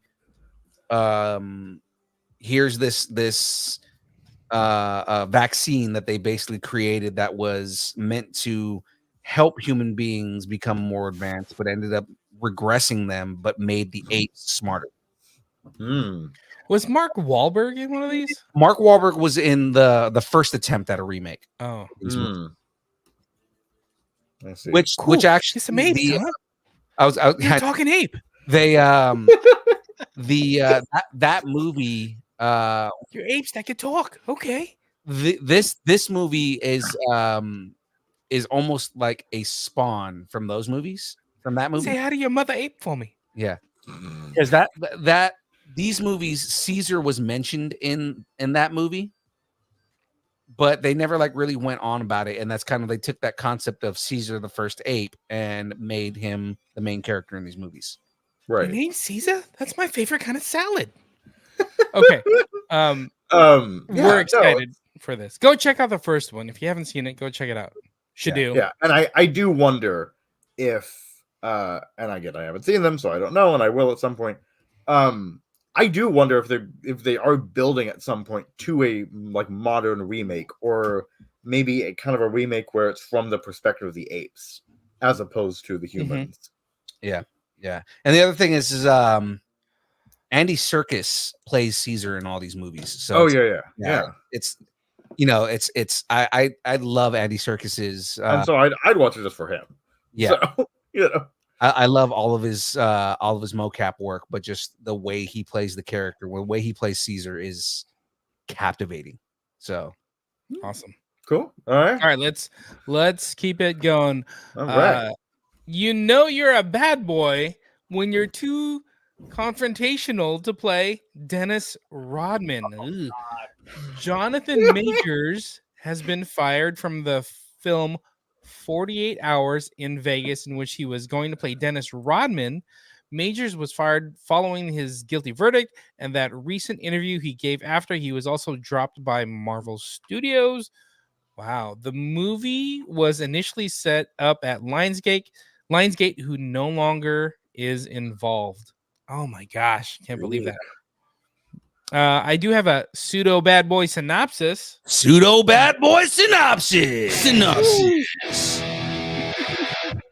The story would have followed Rodman's 48 hours in Vegas during the 1998 NBA Championship Finals. This is a crazy true story of how he went on a madcap adventure with his skittish assistant GM in the middle of the 1998 NBA Finals. The film will detail a budding friendship that neither one of them ever thought was possible, but will end up solving both of their problems. By the way, Phil Lord, Chris Miller, and Aditya Sood are producing the film, or were producing.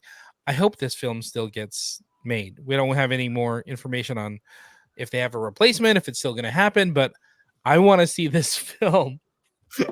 Absolutely, but just because Phil Lord and Chris Miller, it's Yes. gonna, like the action is going to be good, but it's also going to be ridiculously funny because they're so smart at like the way that they write comedy. Yeah, and especially, I mean, it has to have comedy in it. It's freaking Dennis Rodman. That guy was just like a walking comedy show, And this is like, it's like one of those things where it's like undocumented. It's just word of mouth that this happened, and then that Netflix documentary Last Dance came out, and everybody, including Michael Jordan, was like, "Oh yeah, he bailed. That happened. That really happened." Like, I want to know this story. Yeah. Yeah. Well, It's almost like urban legend of like, really? I'm in. In the middle of the NBA championship finals, you just bailed and went to Las Vegas? Okay. All right, keep it going. Young Beautiful. Phil, do you feel it? I can feel Oh, because I feel the need force. for a sequel. I see Yeah. what you did there.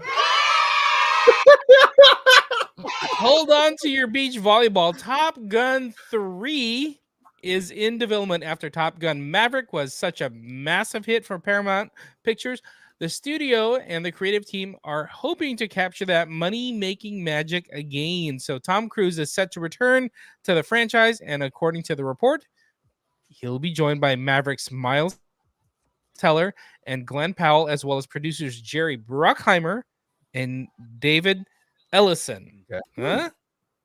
Hmm? Have you guys seen Top Gun Maverick? Yes, the answer is yes. Absolutely, man. That movie was Yes. great. Should do. Come on, man. Honestly, right now, this is one of those movies that gets me super excited. You may not have the nostalgia tied to Top Gun that like I do because We do, yeah. is before your time. That's okay. But this is actually a really good film. There's a lot of heart in Top Gun Maverick. Hmm. I mean, a lot of, male chests as well. So if you're, whatever. Boobs, male boobs. Now, If you're into boobs. that, it's but it's actually again. it's a really good story. It's a really good movie. Like it has some good arcs in it. So I definitely love this movie. Alright. The director of Top Gun Maverick, Joseph Kosinski, will also return to direct, and co-writer of Maverick, Aaron Kruger, is currently writing the script. So the sequel is 100% moving forward. It said that Top Gun 3 could be Cruise's next project after he's done shooting Mission Impossible 8. That's a series that's never gonna die. Never. Yeah. He'll find a way. Mission to get that Impossible is going. never gonna die. No. And that movie will still be 90% Tom Cruise running. So Oh yeah. Tom Cruise will be in his 80s and he'll still be doing Mission Impossible. absolutely. Yes. Holding on to jets. Right, and it'll just be him in on a treadmill. Just And he's still gonna be doing his own stunts. Just and that at that time, the stunts that he's gonna be doing is like, standing up out of his wheelchair. right, and going upstairs. Yeah. And it's like one of the little stair lift things. You leave Tom Cruise alone. He's gonna go sprint. But they're gonna make it seem like he's sprinting really fast, and then it's gonna cut to a guy just like trying to help him with his cane. It's okay, Mr. Hunt. It's fine. I got you. It's all right, Mr. Hunt. All right, stop. You're making fun of Tom Cruise, who's a national treasure. Shout out to Nick Cage. Okay, keep it going. Tom Cruise and his asymmetrical teeth. Don't talk about his teeth. Should do if you don't know what I'm talking about. Find a picture of Tom Cruise smiling. His, how like normally your the gap in your teeth is like right under your nose. His is to the side, so his teeth don't line up with his face. Once that's you see weird, man. It's weird. Once you see it, you can That's never weird. unsee it. You will never unsee it once you see it. Ugh. All I right. looked at it. I went and when I went to go watch Maverick, I went and watched the original one just so I could be caught up on it. And I was the entire movie I was staring at it because he smiled, right? And I'm just like, oh my god, this is like he never had teeth that weren't messed up. He's got like a Hollywood smile and the most messed up teeth. It's If so weird. you really want to go back and see his messed up teeth, he was in The Outsiders, Oh yeah. and his teeth, that was before he got his teeth fixed, and it was like, oh, you are Yeah, Tom Cruise? it's weird, man. Anyway, let's keep it going. wrestling saying Tom Cruise is always running in these movies. His wife saw it. Just funny. watched part 7, and she said she made the same comment. It was like, he's never not running in these movies. Hey, And he yes, looks good running. those damn Thetans. Oh God! All right, well, ladies and gentlemen, let's move on because I don't know about y'all, but I feel 28 years older. Hold on to your beach volleyballs again. Oh yeah, I mean, Sure, yeah. No, I had to do it, James. I had to do it. don't read every line. No, that was the point. And I was like, Anchorman. I'm gonna read it. I'm gonna read it just so James is like, no. oh, yeah, Right. I'm sorry, my bad. we're gonna edit this part out. I'm not This is editing. live. Hold on. You can't edit live. Ladies and gentlemen, Danny Boyle and Alex Garland are officially teaming up to make another sequel for its 2002 zombie horror movie, 28 Days Later. The film is titled 28 Years Later, and the hope to launch a trilogy of horror films. Ooh, Is to launch. As they are developing the project, they will be shopping the project around to studios and streaming services. Boyle, Garland, and franchise star Cillian Murphy have been talking about getting this sequel off the ground for years. So it's exciting to see that it's actually moving forward. The project is looking for a production budget of around $75 million. that's pretty modest. I was gonna say that's actually not that much for especially for a movie that Yeah, is guaranteed to sell. right. You know, Right. so just to throw this out there, are you guys excited to learn that Danny Boyle and Alex Garland are developing another 28 years later movie? You know what? I'm just gonna leave for this one at this rate because I haven't seen any of these. So Come on, man. We need to like write a list of movies that you need to watch. Yeah, we're gonna have to like I have one. Steve Rogers, I have one. you I like have- list. Here we go. Let's see. I have a list.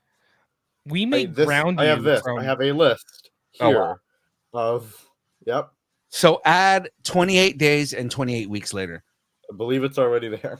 Yeah. So this set of movies created the idea of fast walking zombies or fast moving zombies. yeah. So before 28 days later, zombies were still like the dragging, Right, the kind of shambling zombies. Right. Yeah, this movie George is- Romero type, you know. yeah. Now, this movie is what created the concept of zombies that will sprint at you. And then they ended up incorporating that into Resident Evil. And now, like, now they have the zombies that are, super fast and can pretty much out sprint, like, track and field runners, Right. and essentially can kill you while you're running from them. So it makes them like that much scarier. Right.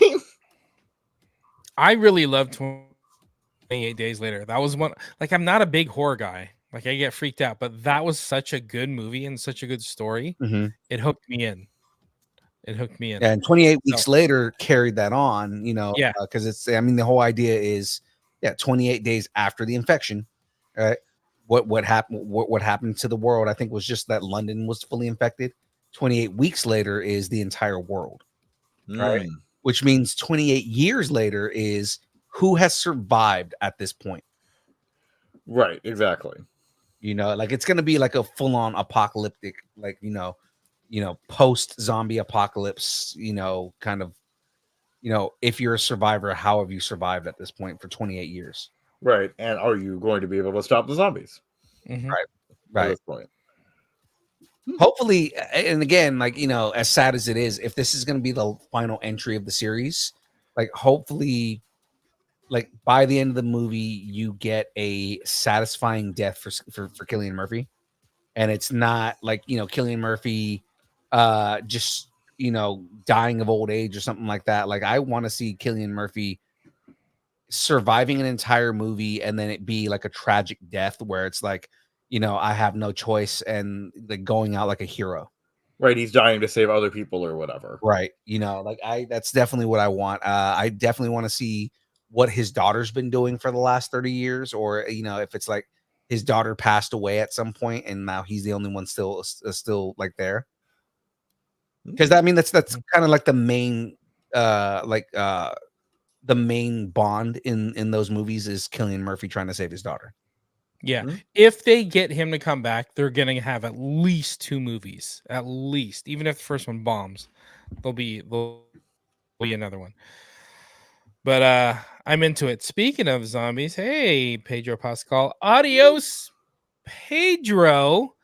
The Last of Us and The Mandalorian star Pedro Pascal was set to star in an upcoming new horror film titled Weapons, which is coming from Zach Krager, the director of Barbarian. Unfortunately, he had to drop out due to the commitments to Marvel Studios for Fantastic Four. Now, Fantastic Four's production has been pushed into the back half of 2024, which is what created the scheduling conflict with Weapons.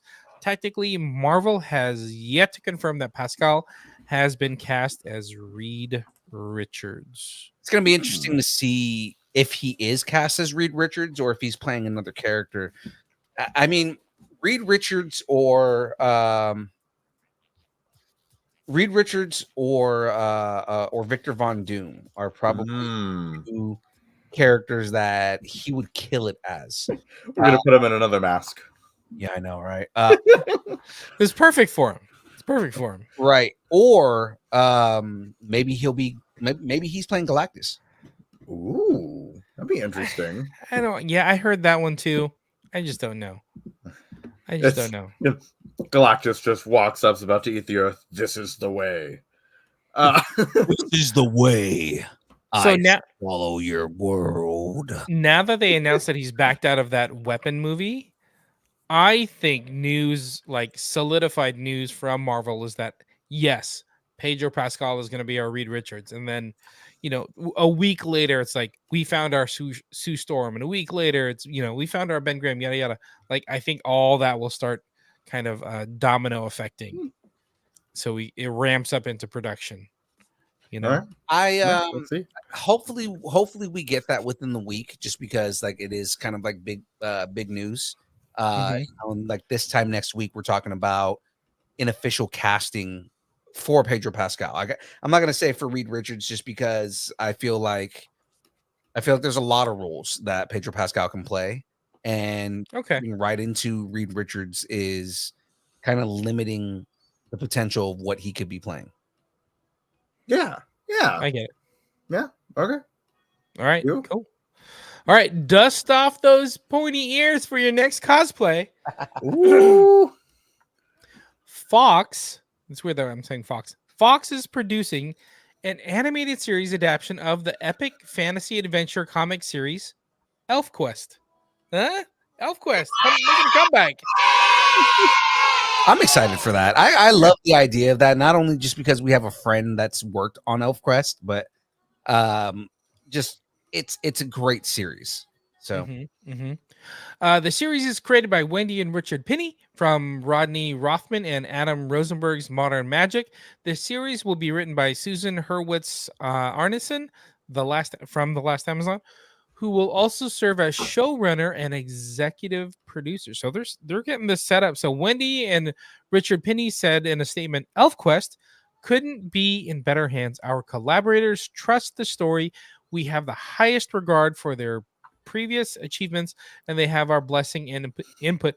We know the adaptation of ElfQuest will be a dream come true. So this was like back in the day. ElfQuest debuted in like 1978 from Dark Horse Comics. It's set in a fantastical world and follows the adventures of a group of elves known as the Wolf Riders as they navigate their way through a richly detailed and magical landscape. They struggle to survive and coexist on a primitive Earth-like planet with 2 moons.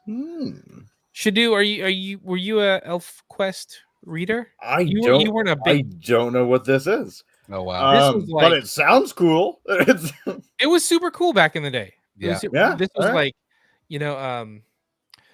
people played D&D, but this is like as far as like sci-fi fantasy.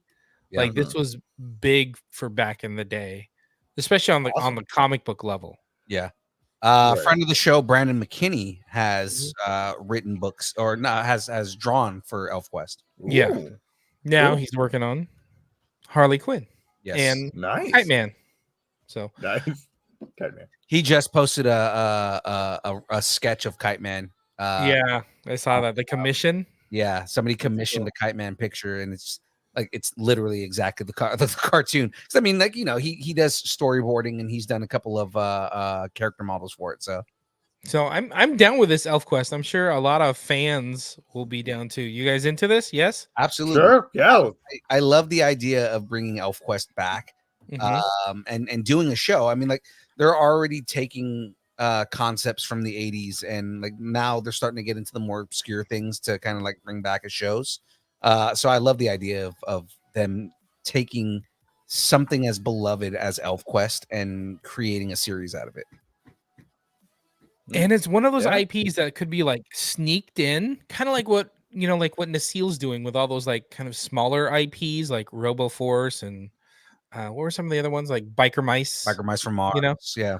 All those things are like some people were like super niche into, but like that's where the next big things are going to be coming from. Right. Is those stories that people loved but didn't get incorporated into the masses. Now they're going to have a shot. Yeah, So if they pull off this story right, yeah, it has potential to be something massive. Yep. Yeah. No. I'm into it. Let's see. All right. All right. What So do we got next? Let me see. speaking of elves, kind of. You take the blue pill, the story ends. You take the red pill, you stay in Wonderland. You take the yellow pill, you end up as a vampire on Netflix. Lawrence Fishburne has been cast in Netflix's The Witcher Season 4, and he will take on the role of the character Regis, whatever. A fan favorite character from the books and games. He's a close friend of Geralt of Rivia, and his sense of loyalty and camaraderie makes him a valuable ally in Geralt's adventures. Regis's intelligence, wisdom, and moral code make him a standout character in the series. And of course, I have a backstory opsis for some context synopsis. Oh, sorry, hold on, I'm on the wrong thing here. All right, reverse here. Where were we? Backstory opsis for some context synopsis. Backstory opsis for some context synopsis. There we go. Synopsis. Regis was introduced in the novel A Baptism of Fire, and he's known for his complex personality and unique qualities. He is a higher vampire, which sets him apart from most other beings in the world of The Witcher. Despite his vampiric nature, Regis is remarkably gentle and compassionate, often striving to live a peaceful existence and avoid harming humans. He was also the barber surgeon of Diligen, and very well educated, and could be considered a polymath, knowing much about many different subjects. Geralt will be played by Liam Hemsworth, who takes over the role from Henry Cavill, who exited at the end of Season 3, unfortunately. Season 4 of The Witcher is due to start filming in March 2024, and last until October of 2024. So, production edits to be made following season's wrap. We should expect an early 2025 release date. I'm so excited for the new Witcher season. I can't wait to see what happens. Because like where they left us off, it's like, oh man, I need more. It's gonna be interesting to see Lawrence Fishburne. Well, Liam Hemsworth. Yeah. As Geralt, because what I'm afraid of is he going to be able to pick up all the complexities and all of the nuances that that Henry Cavill put into that character. Yeah, you know, like basically the ability to convey so much emotion with no words, with a grunt, with a grunt, like literally. Henry Cavill was so good at not saying a word, but speaking or just acting with his looks and his body language. Right, and grunts. Yeah.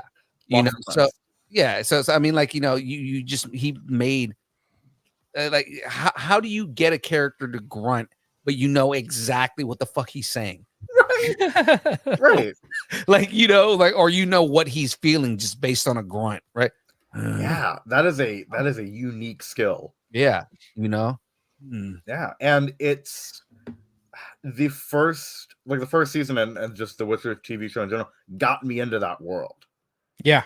And made me a big fan. Now I want to read the books, and I started playing the games and all of that. And so I do hope that the Leonos can kind of recapture that energy. And it's crazy because like a lot of the mythology in The Witcher is based on actual Eastern European mythology. So it's like, you know, like a lot of that stuff is that it's creepy that some of that stuff is, you know, things that were kind of thought to be real in a way. And at some point, right? Yeah. And I have noticed that, and this is not to cheapen or discount the clear mythological inspirations, it's very D&D-esque too. Oh yeah. Like it's so much you can tell, okay, yeah, this is Polish mythology. It probably started as a D&D campaign though. Generally. Yeah, you can see the this is how okay, that's the same. There's elves and gnomes and halflings and dwarves and dragons that are exactly the same and all of that. So it's definitely a very D&D-esque world, but they've taken that kind of base, like this is fantasy, this is high fantasy, and put a kind of a different cultural spin on it that you don't usually see, because you don't think about fantasy being Eastern European. You think about it, oh, it's Western European, oh, it's British, oh, it's, you know, castles and dragons and princesses and all that, right? But Polish mythology is really, really dark.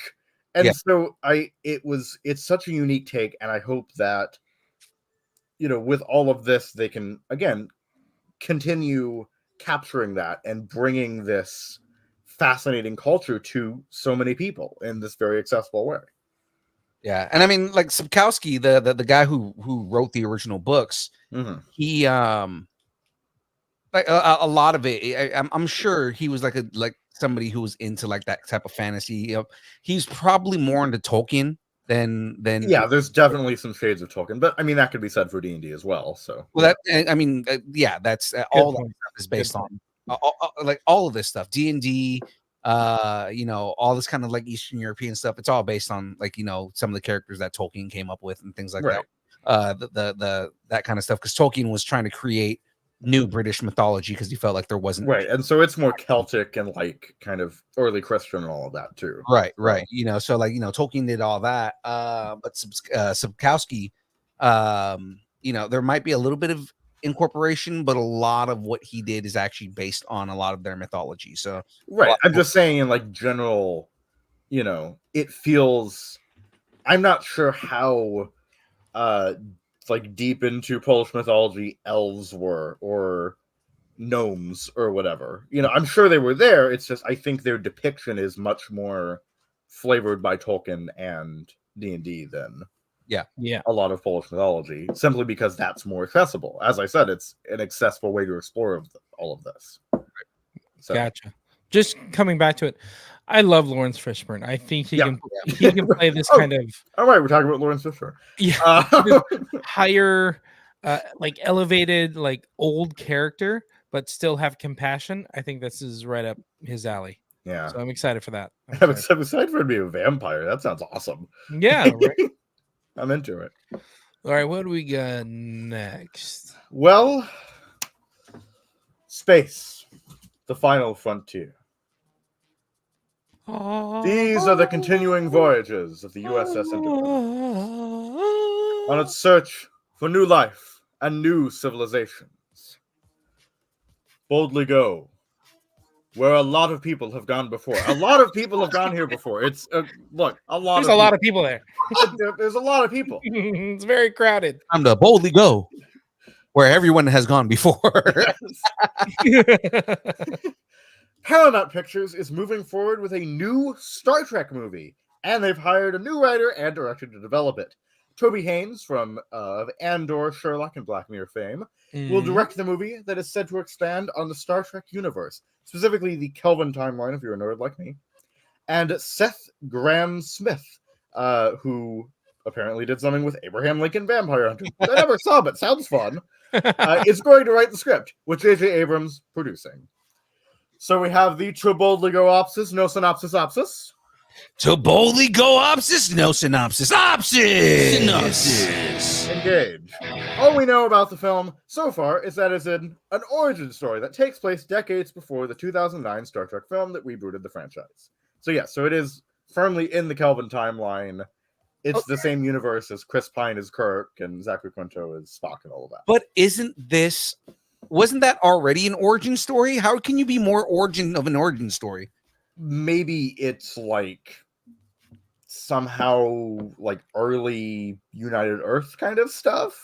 It'll be other characters. But then it can't be because the divergence point was I don't know. Is it like Kirk is a 6-year-old? What's Well, that's the whole thing. Is like, how do you divert from the Kelvin timeline if the Kelvin timeline is because of the origin story in Star Trek? It's like, Right. How do you you can't really? I mean, the whole point the Kelvin timeline is because they destroyed the SS Kelvin. So right, exactly. That's the whole idea. yeah. So it's like, okay, so where does the story take place? How is it decades before that storyline? And it's like, unless they're getting into how they traveled into the past, I guess. But wasn't that explained? In the comics it was, and I mean, but I feel like it was at least hinted at in the film as well. I don't know what they're going to with this. Is it maybe no? I like watching both of your brains hurt right now It trying really to does. figure this out. Is it really does. between maybe it's somewhere between the destruction of the Kelvin and like Kirk taking command of the Enterprise. It has There to be. is some time there. Which I Kirk? don't know what kind of story you could tell. The Kirk played by Chris Pine. That Kirk. And the other thing is, like, some of the some of the shows that we've gotten on Paramount Plus and Strange New World and Strange New Picard, World, those Discovery. are also in the Kelvin timeline. So it's like No, they're not. they're not. They're not. They are Prime timeline Okay. technically. So Prime time. I So think the prime only time. Kelvin timeline material we've like officially gotten is just the movies, and then there's been some comic stuff. So maybe we get some of what's his name? Admiral Akbar. I'm thinking Admiral Hackett from Mass Effect. No, what is his name? I know exactly who you're talking about from the second one. he was the first captain. Oh, you're talking about Pike. Pike. Pike. You know, maybe they do Pike's storyline on the Kelvin timeline. Because they've already done Pike's storyline in the Prime timeline. With Strange New Worlds, right? Okay, that's right. Yeah, everybody knows who Pike is now, and so they're like, oh look, we're doing, You know, and maybe they get Ensign Mount to come back and play him, because I mean it's different timeline, but they, like different, same character, different timeline. So right, and just because yeah. Yeah. But again, it's Pike ages into, I don't remember who played him in the original Prime timeline, or not the Kelvin timeline one. Right. Well, that's what I was saying, because you can't get him to come back and play. Right, you have to get someone else. So right, so it's like you get him actually captaining the Enterprise, right? Because that's kind of like where a lot of that whole storyline comes from, right? Is when he was captain of the he's captain of the Enterprise technically when Kirk comes onto the ship. So it's like he's captain of the Enterprise when he recruits Kirk. right, exactly. So yeah, I guess there is a story there somewhere. Yeah. So I like maybe it's Captain Pike if they're going to be doing the Kelvin timeline. Yeah. Or maybe we do get a story of his dad, and Chris Hemsworth comes back and plays a younger Kirk. Oh yeah, that could be. Maybe we get an explanation of why the uniforms change every single movie, every single show. Who is making all these uniforms? Look, you've got to confuse the Klingons. I was gonna make a joke. You got to confuse the I was gonna make a deep nerdy reference. Hold on. Give me a second. Because something every red single shirt show, guy, something. there's a different uniform and like different There you things. go. You've got to confuse the Suliban. There we go. There you go. Like and we have to move on, but like I want another thing that would be great is oh god, the main villain from the first movie. What race was he again? He's a Romulan, I think. Romulan. Okay, so he was Nero, wasn't he? Nero, right? So what would be cool, because right now it's technically canon, but it's from the comic books. Mm-hmm. What would be cool is if they did a movie that explained how the Romulans got Borg technology, because that ship is Borg. Right, exactly. The ship that he has is Borg, and in the comic books, they explain how he gets a Borg ship. Right. That might be interesting. They also explain how the squid, the ship that Spock is flying, was built by Geordi LaForge. Yeah. And that's the whole reason that it's able to like travel in time is because Geordi LaForge like did some crazy stuff with it. He added a reading rainbow to it. Yeah, I know, right? And like, it's kind of a cool storyline because they bridge the original shows to the Kelvin timeline. And the whole idea is like I forgot what it was, like the Romulans, their planet is, Romulus is destroyed and Spock is doing everything he can to try and save it, but he just doesn't do it in time. And they were off world because they were miners, so they were off world mining when they found out that Romulus was destroyed. And because they knew that Spock was trying to save Romulus, they blame him because he wasn't able to save it in time. And that's why, the whole movie is like, predicated on them wanting to kill Spock. Right, because that's they kind of use their scapegoat or whatever. I'm shocked. Spock created the red matter that like allows them to go back in time, that creates everything. So Spock created that because he was trying to slow down time to give himself more time to find a way to prevent the supernova from happening.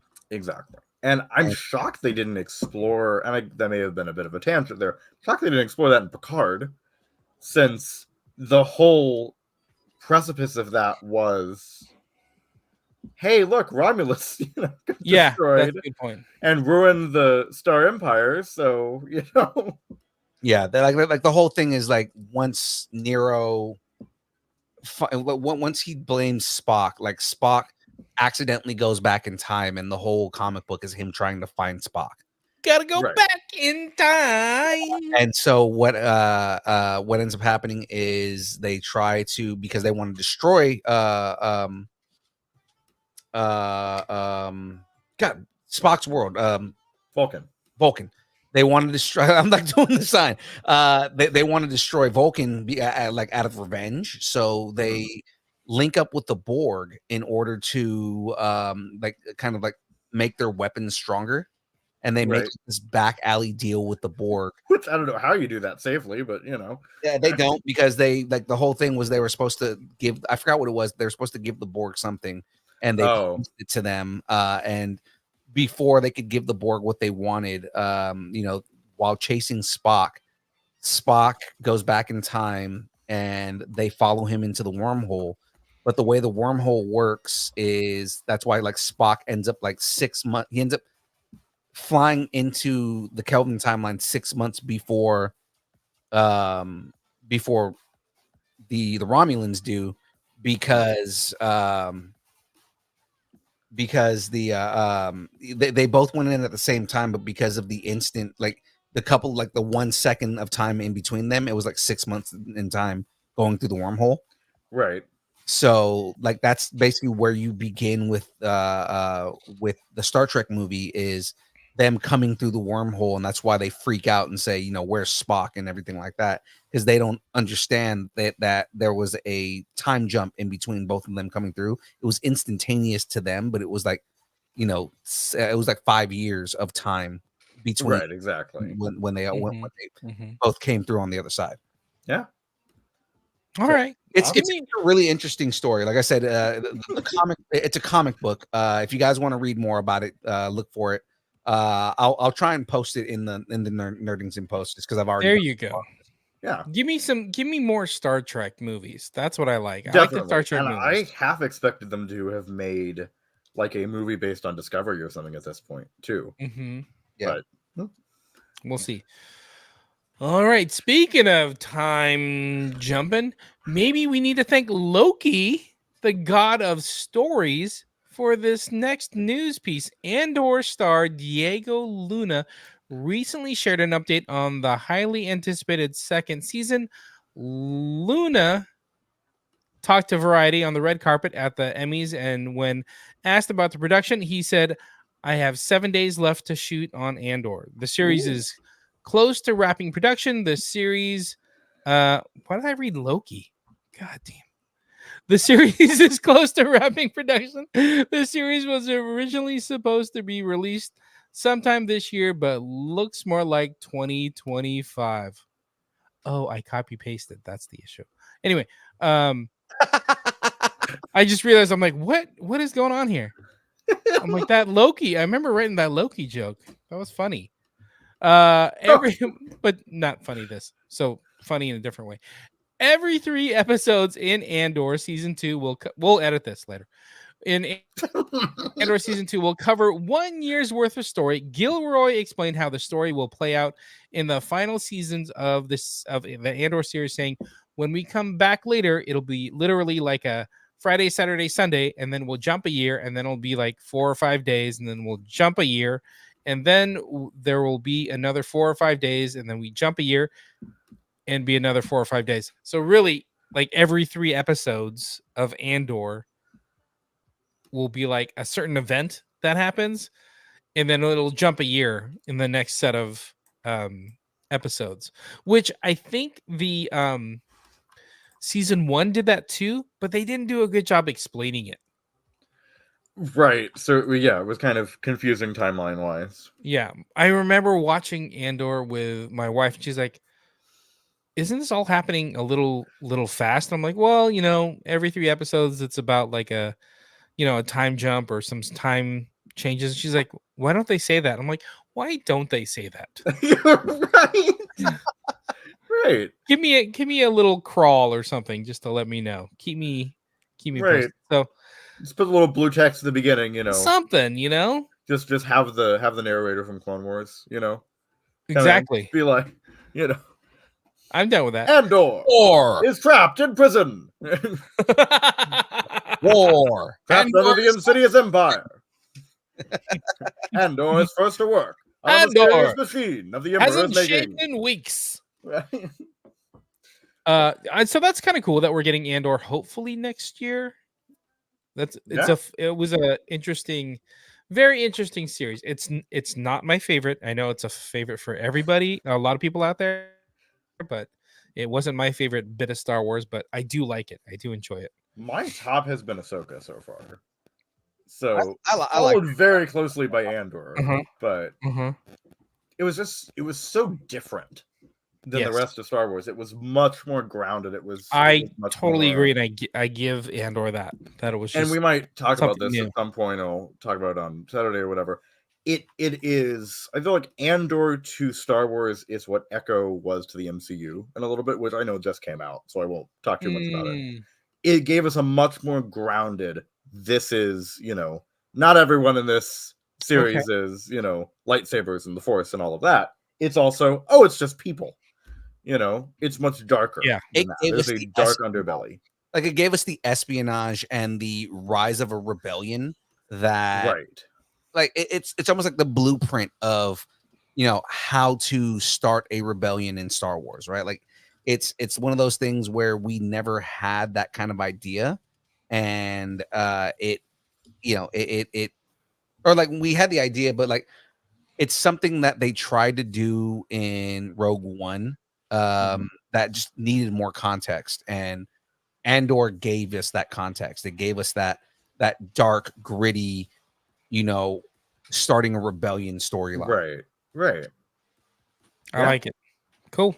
Cool. I'm in.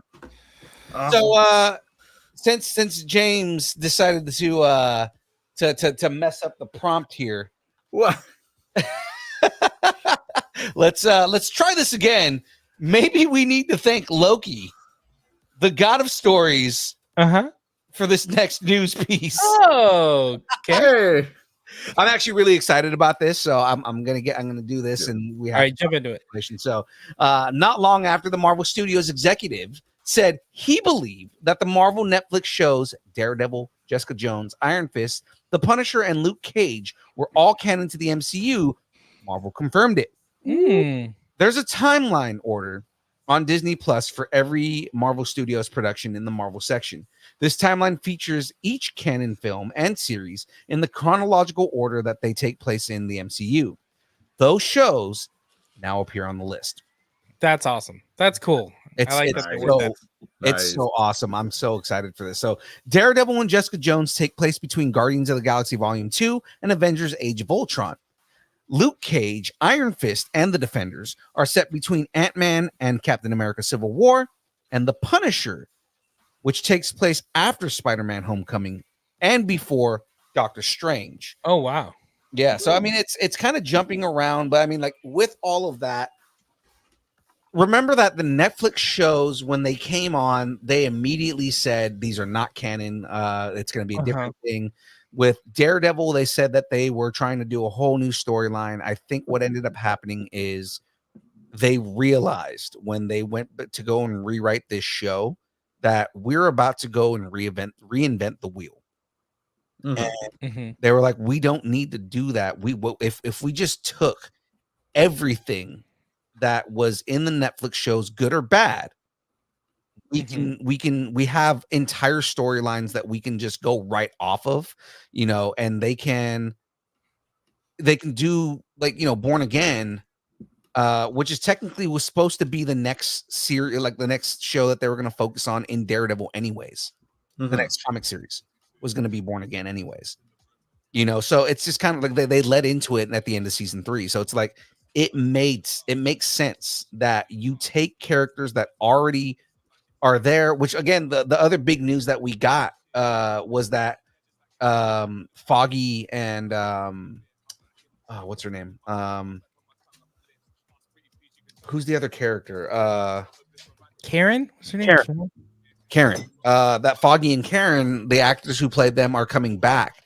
And I think this was just a chance to say, well, everybody loved 4 of the 6 shows that were on on Netflix, right? And it's kind of like, again, Iron Fist is salvageable if you get good writers. Defenders was not. It was good. The first half, it was good. The second half was just kind of why, right? But I mean, like, Luke Cage was good. Jessica Jones was amazing. Daredevil was the best. The Daredevil and Punisher were the 2 shows that Feige said he wanted to come over as is. Yeah. But because they referenced the other shows, it's like, well, we have to take everything and do all this. And again, Iron Fist, for all the problems that it had, it's salvageable. There are ways that you can fix that storyline, mainly by making Iron Fist actually Iron Fist. How many seasons of Daredevil? Was it 3 or 4? I think it was 3. Yeah, I thought it was 3. And at the end of so I guess they all take place. See, that's where I was confused. Is like they didn't mention the seasons. Like, does Daredevil all take place?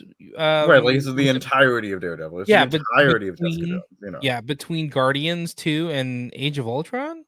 That's kind of interesting. And it's also interesting that the Punisher takes place after Spider-Man Homecoming and before Doctor Strange. So it's after the blip, right? Yeah. Huh. And the other thing with all of that too is I think their kind of like litmus test on all of this was how well received is Echo going to be? And Right. Echo's kind of been hit or miss with a lot of the reviews I've seen. I've seen a lot of people scathe and hate on it hard. I personally hate it or love it. Yeah, Oh, I loved it. like Yeah. I like the storyline. I like where it went. But with all of that, again, that is taking Wilson Fisk, the Kingpin, and you are, if you want to go and look at the origin story of Wilson Fisk and how he becomes Kingpin, go watch Daredevil. Exactly.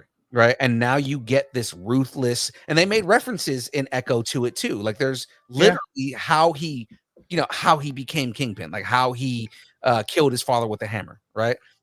Spoilers for something that was in the comics and has been mentioned for a show that's like, old as shit. But I mean, like, right. They reference it in this show to the point where, like, they almost like revisit the scene. And it's very much shot for shot exactly what happened in the Daredevil show. So it's like, I think with the reception of Echo, it was like, okay, well, now this stuff is officially canon because we don't have to reinvent the wheel anymore. Exactly. No, I agree. I'm there. I'm excited about this. Awesome. I dig that. So I'm very happy that we are getting and again, it makes it to where you don't have to retell everything in the new Daredevil series. You can just pick up and say all this happened, and now we have why Daredevil is already established in who he is. You don't have to go and re-talk about why he's blind and how he was blinded and everything. We have that in the Daredevil show. Exactly. Yeah. Awesome. Well, in much lighter news, working boys living in a Barbie. So Mattel has launched its annual Career of the Year collection, and for 2024, that collection will be Women in Film, and will feature Barbie dolls that represent women working in a variety of film jobs. The collection will include 4 dolls, and the film professions represented include studio executive, director, cinematographer, and of course, actress. So hold on, movie star Barbie is like different from the other Barbies. How? She looks Asian. She looks like Margot Robbie. She looks like Margot Robbie.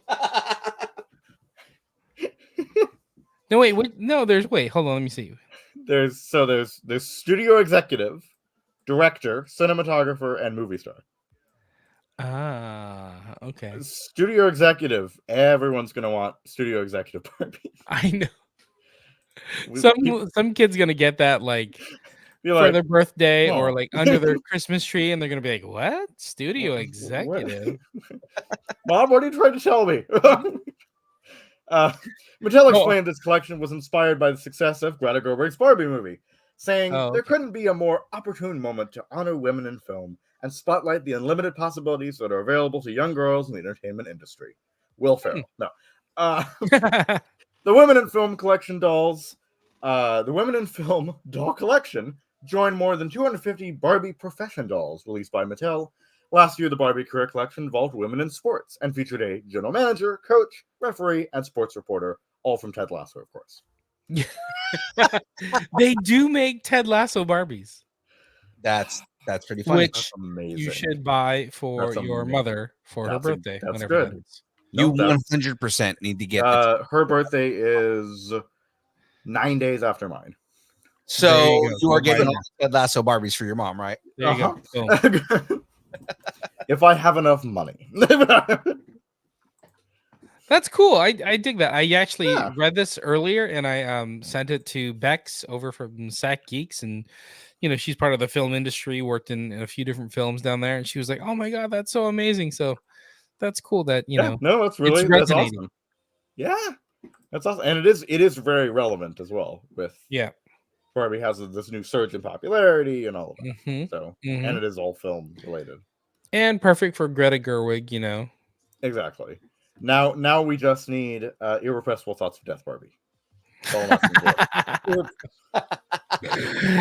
It's always good to end talking about merch, people, because as James just said, ladies and gentlemen, we got got merch, people. Oh, jeez. Man. Wondrous. We got hat for $35. All right. That joke Just is that- never going to get old. I'm just putting it out there. Ugh. Just that one hat. And Yeah, even if you yeah, want to buy it, yeah. I might not sell it to you just so we can keep the joke going. But if you want to buy multiple hats, we got them for $30 each. And if you still want more, we got shirts. You can choose from the Distance Nerding logo shirt or the character shirt. All you got to do is DM us at Distance Nerding on Instagram, not on OnlyFans. Or just shoot us an email at what will be named later. That will be named later. They just let us know what size you want, how many you want. They're $20 each if you're in the Sacramento area, or $25 if we've got to ship it to you, or just because we got options for you, check out lucharillas.com and check out that Distance Nerdarilla. Ooh, look at that. It's so sexy. Ooh, yeah. So sexy. We got him on his shirts. I think the shirts are black, right? Just like that. Yes. Shirts are black. Come Nice. get the Distance Nerdarilla. You can also get him on the bump box, which is super cool. Shout out to Tater. I think he has one of those. Memory cards on there's some other stuff and I can't remember what they are. Like the memory stick We're supposed to be getting tumblers pretty soon. and tumblers as an option. So Nice. Shout out get, Derek. get a Stanley tumbler with a Lucharilla on it. There you go. I dig it. All right. What do we got coming up? So ladies and All right. gentlemen, let's talk schedule here, right? Because we've got a couple things that we have going on Mondays. Game streams. We actually just finished Cyberpunk 2077 on Monday.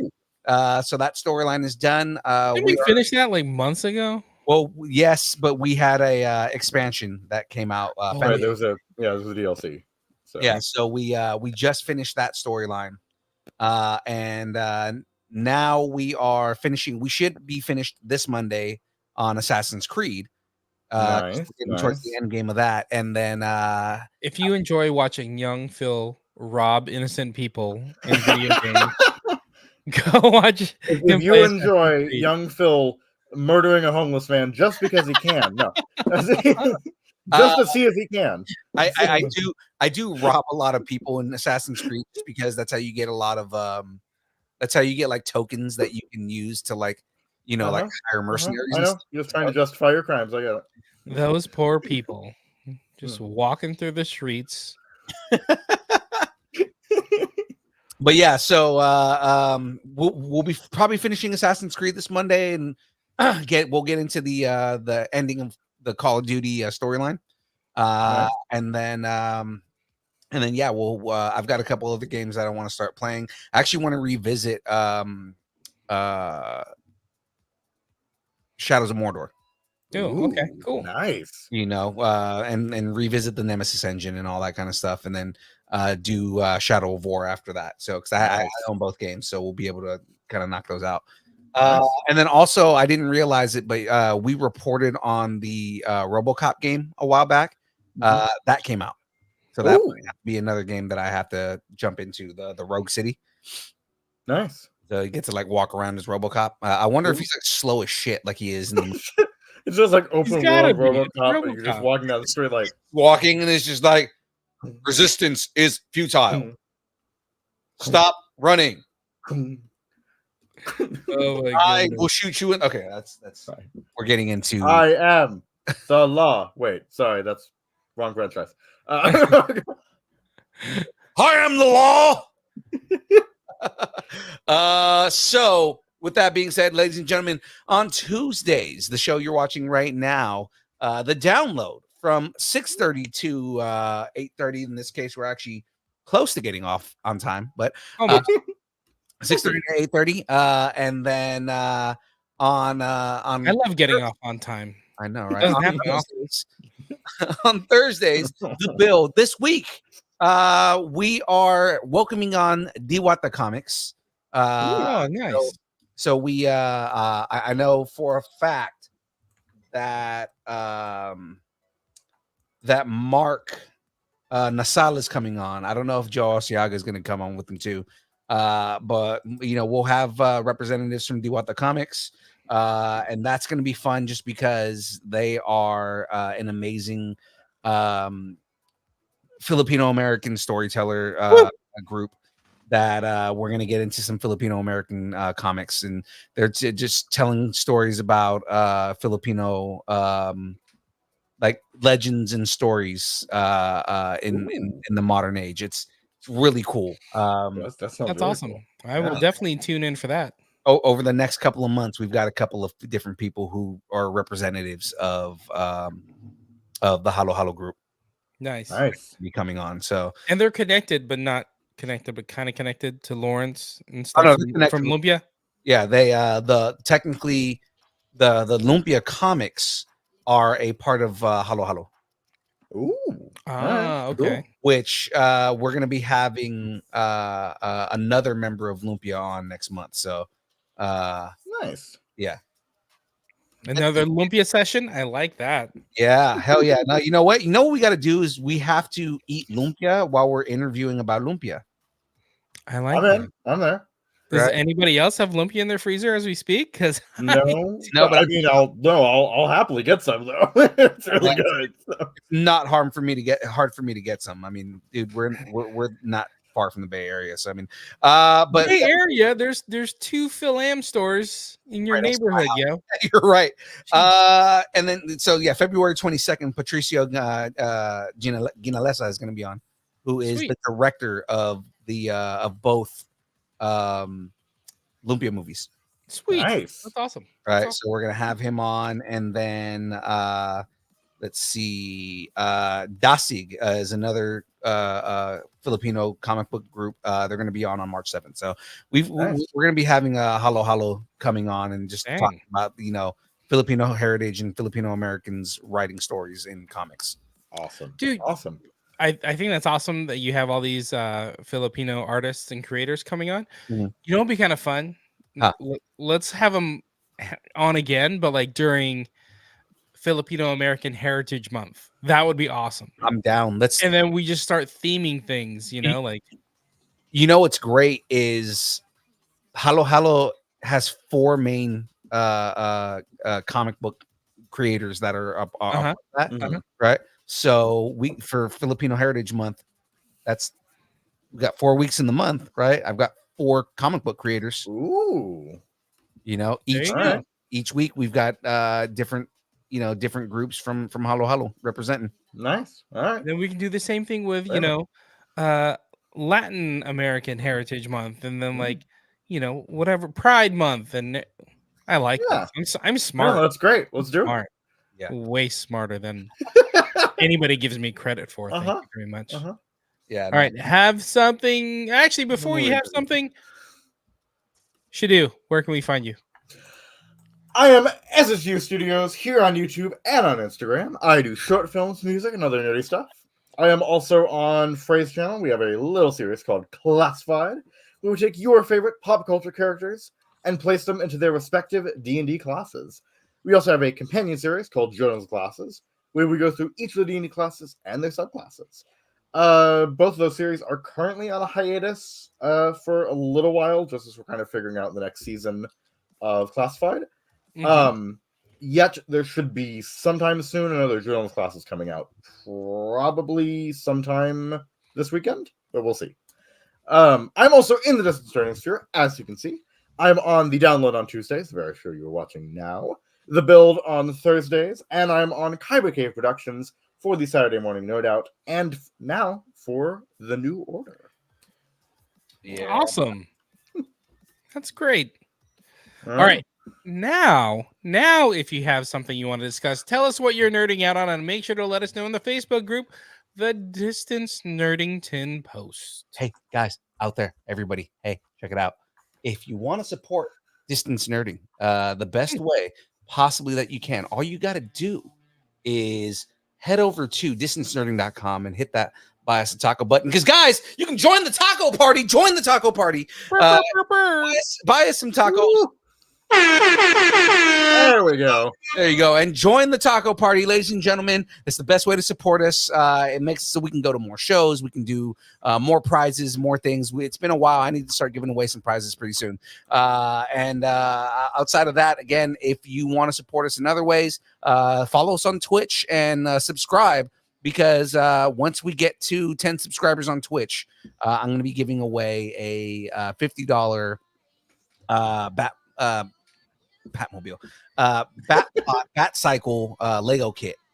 So it's the big Technic one, and I'll be giving that away on stream to whoever subscribed to us. If you're subscribed to us, it's all you got to do to get entered into that. So some fun stuff, guys. So of course, if you want to connect with us on Instagram, Facebook, Twitter, Twitch, TikTok, Threads, YouTube, Discord, MySpace, Vine, GeoCities, Friendster, Second Life, AIM, Farmers Only, Christian Mingle, OnlyFans. It's only pictures of Aaron Watson's feet and mandals and the beard. Because the beard is the sexiness. And of course, uncensored. The uncensored pictures of the beard. Okay? If you've never seen a beard in the nude, it is glorious. Okay. James is like, I don't know how that works. If you'd like us, of course, if you'd like us to break up with your boyfriend, girlfriend, significant other, pet, schoolyard bully, annoying neighbor, or just tell us how much you enjoy us, hate us, or wish the internet would completely consume us and spit us out at the feet of the devil himself, you can send us an email at dist. The naked beard makes as much sense as the Kelvin timeline. You know what No, I'm saying? I was gonna say that the devil is specifically Aaron Watson, and so it's specifically his feet. But The you devil's know, feet? Yeah, that makes yeah, sense. you know. That is, you're not wrong. Ensnerding at AOL.com. And of course, we will read it on air. And if we get an influx of emails, tonight or before next week, we might just do an extra episode just to talk emails, so emails. And of course, within the emails, any suggestions you want, if you want to hear a segment, if you want to hear us talk about a certain show or a certain, just anything that you want to nerd out on, let us know, guys. We want to nerd out with you. It's really what we want to do. So let's get that going, guys. So that is it from us. Woo. All right, y'all. Thanks, and keep nerding together in whatever timeline you want to be on. Yeah, that would be the Kelvin timeline. I don't think it's the Kelvin timeline. I was Are we in the like Kelvin mirror timeline? universe? But You know what? No, actually, we're probably in the Shadoo timeline.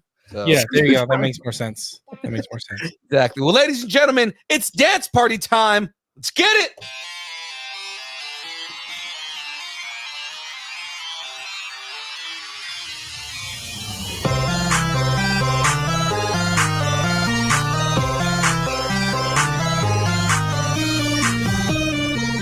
ooh, well, it's signed. Distance narrative. Damn.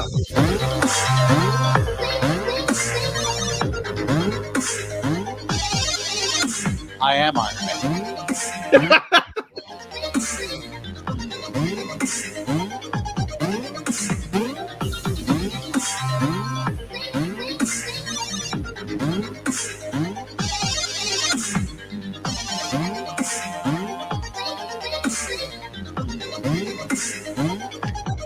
Shout out to Darren Chibi. You want a sticker? Hit up Darren Chibi. Let's create 08. Pikachu, I choose you.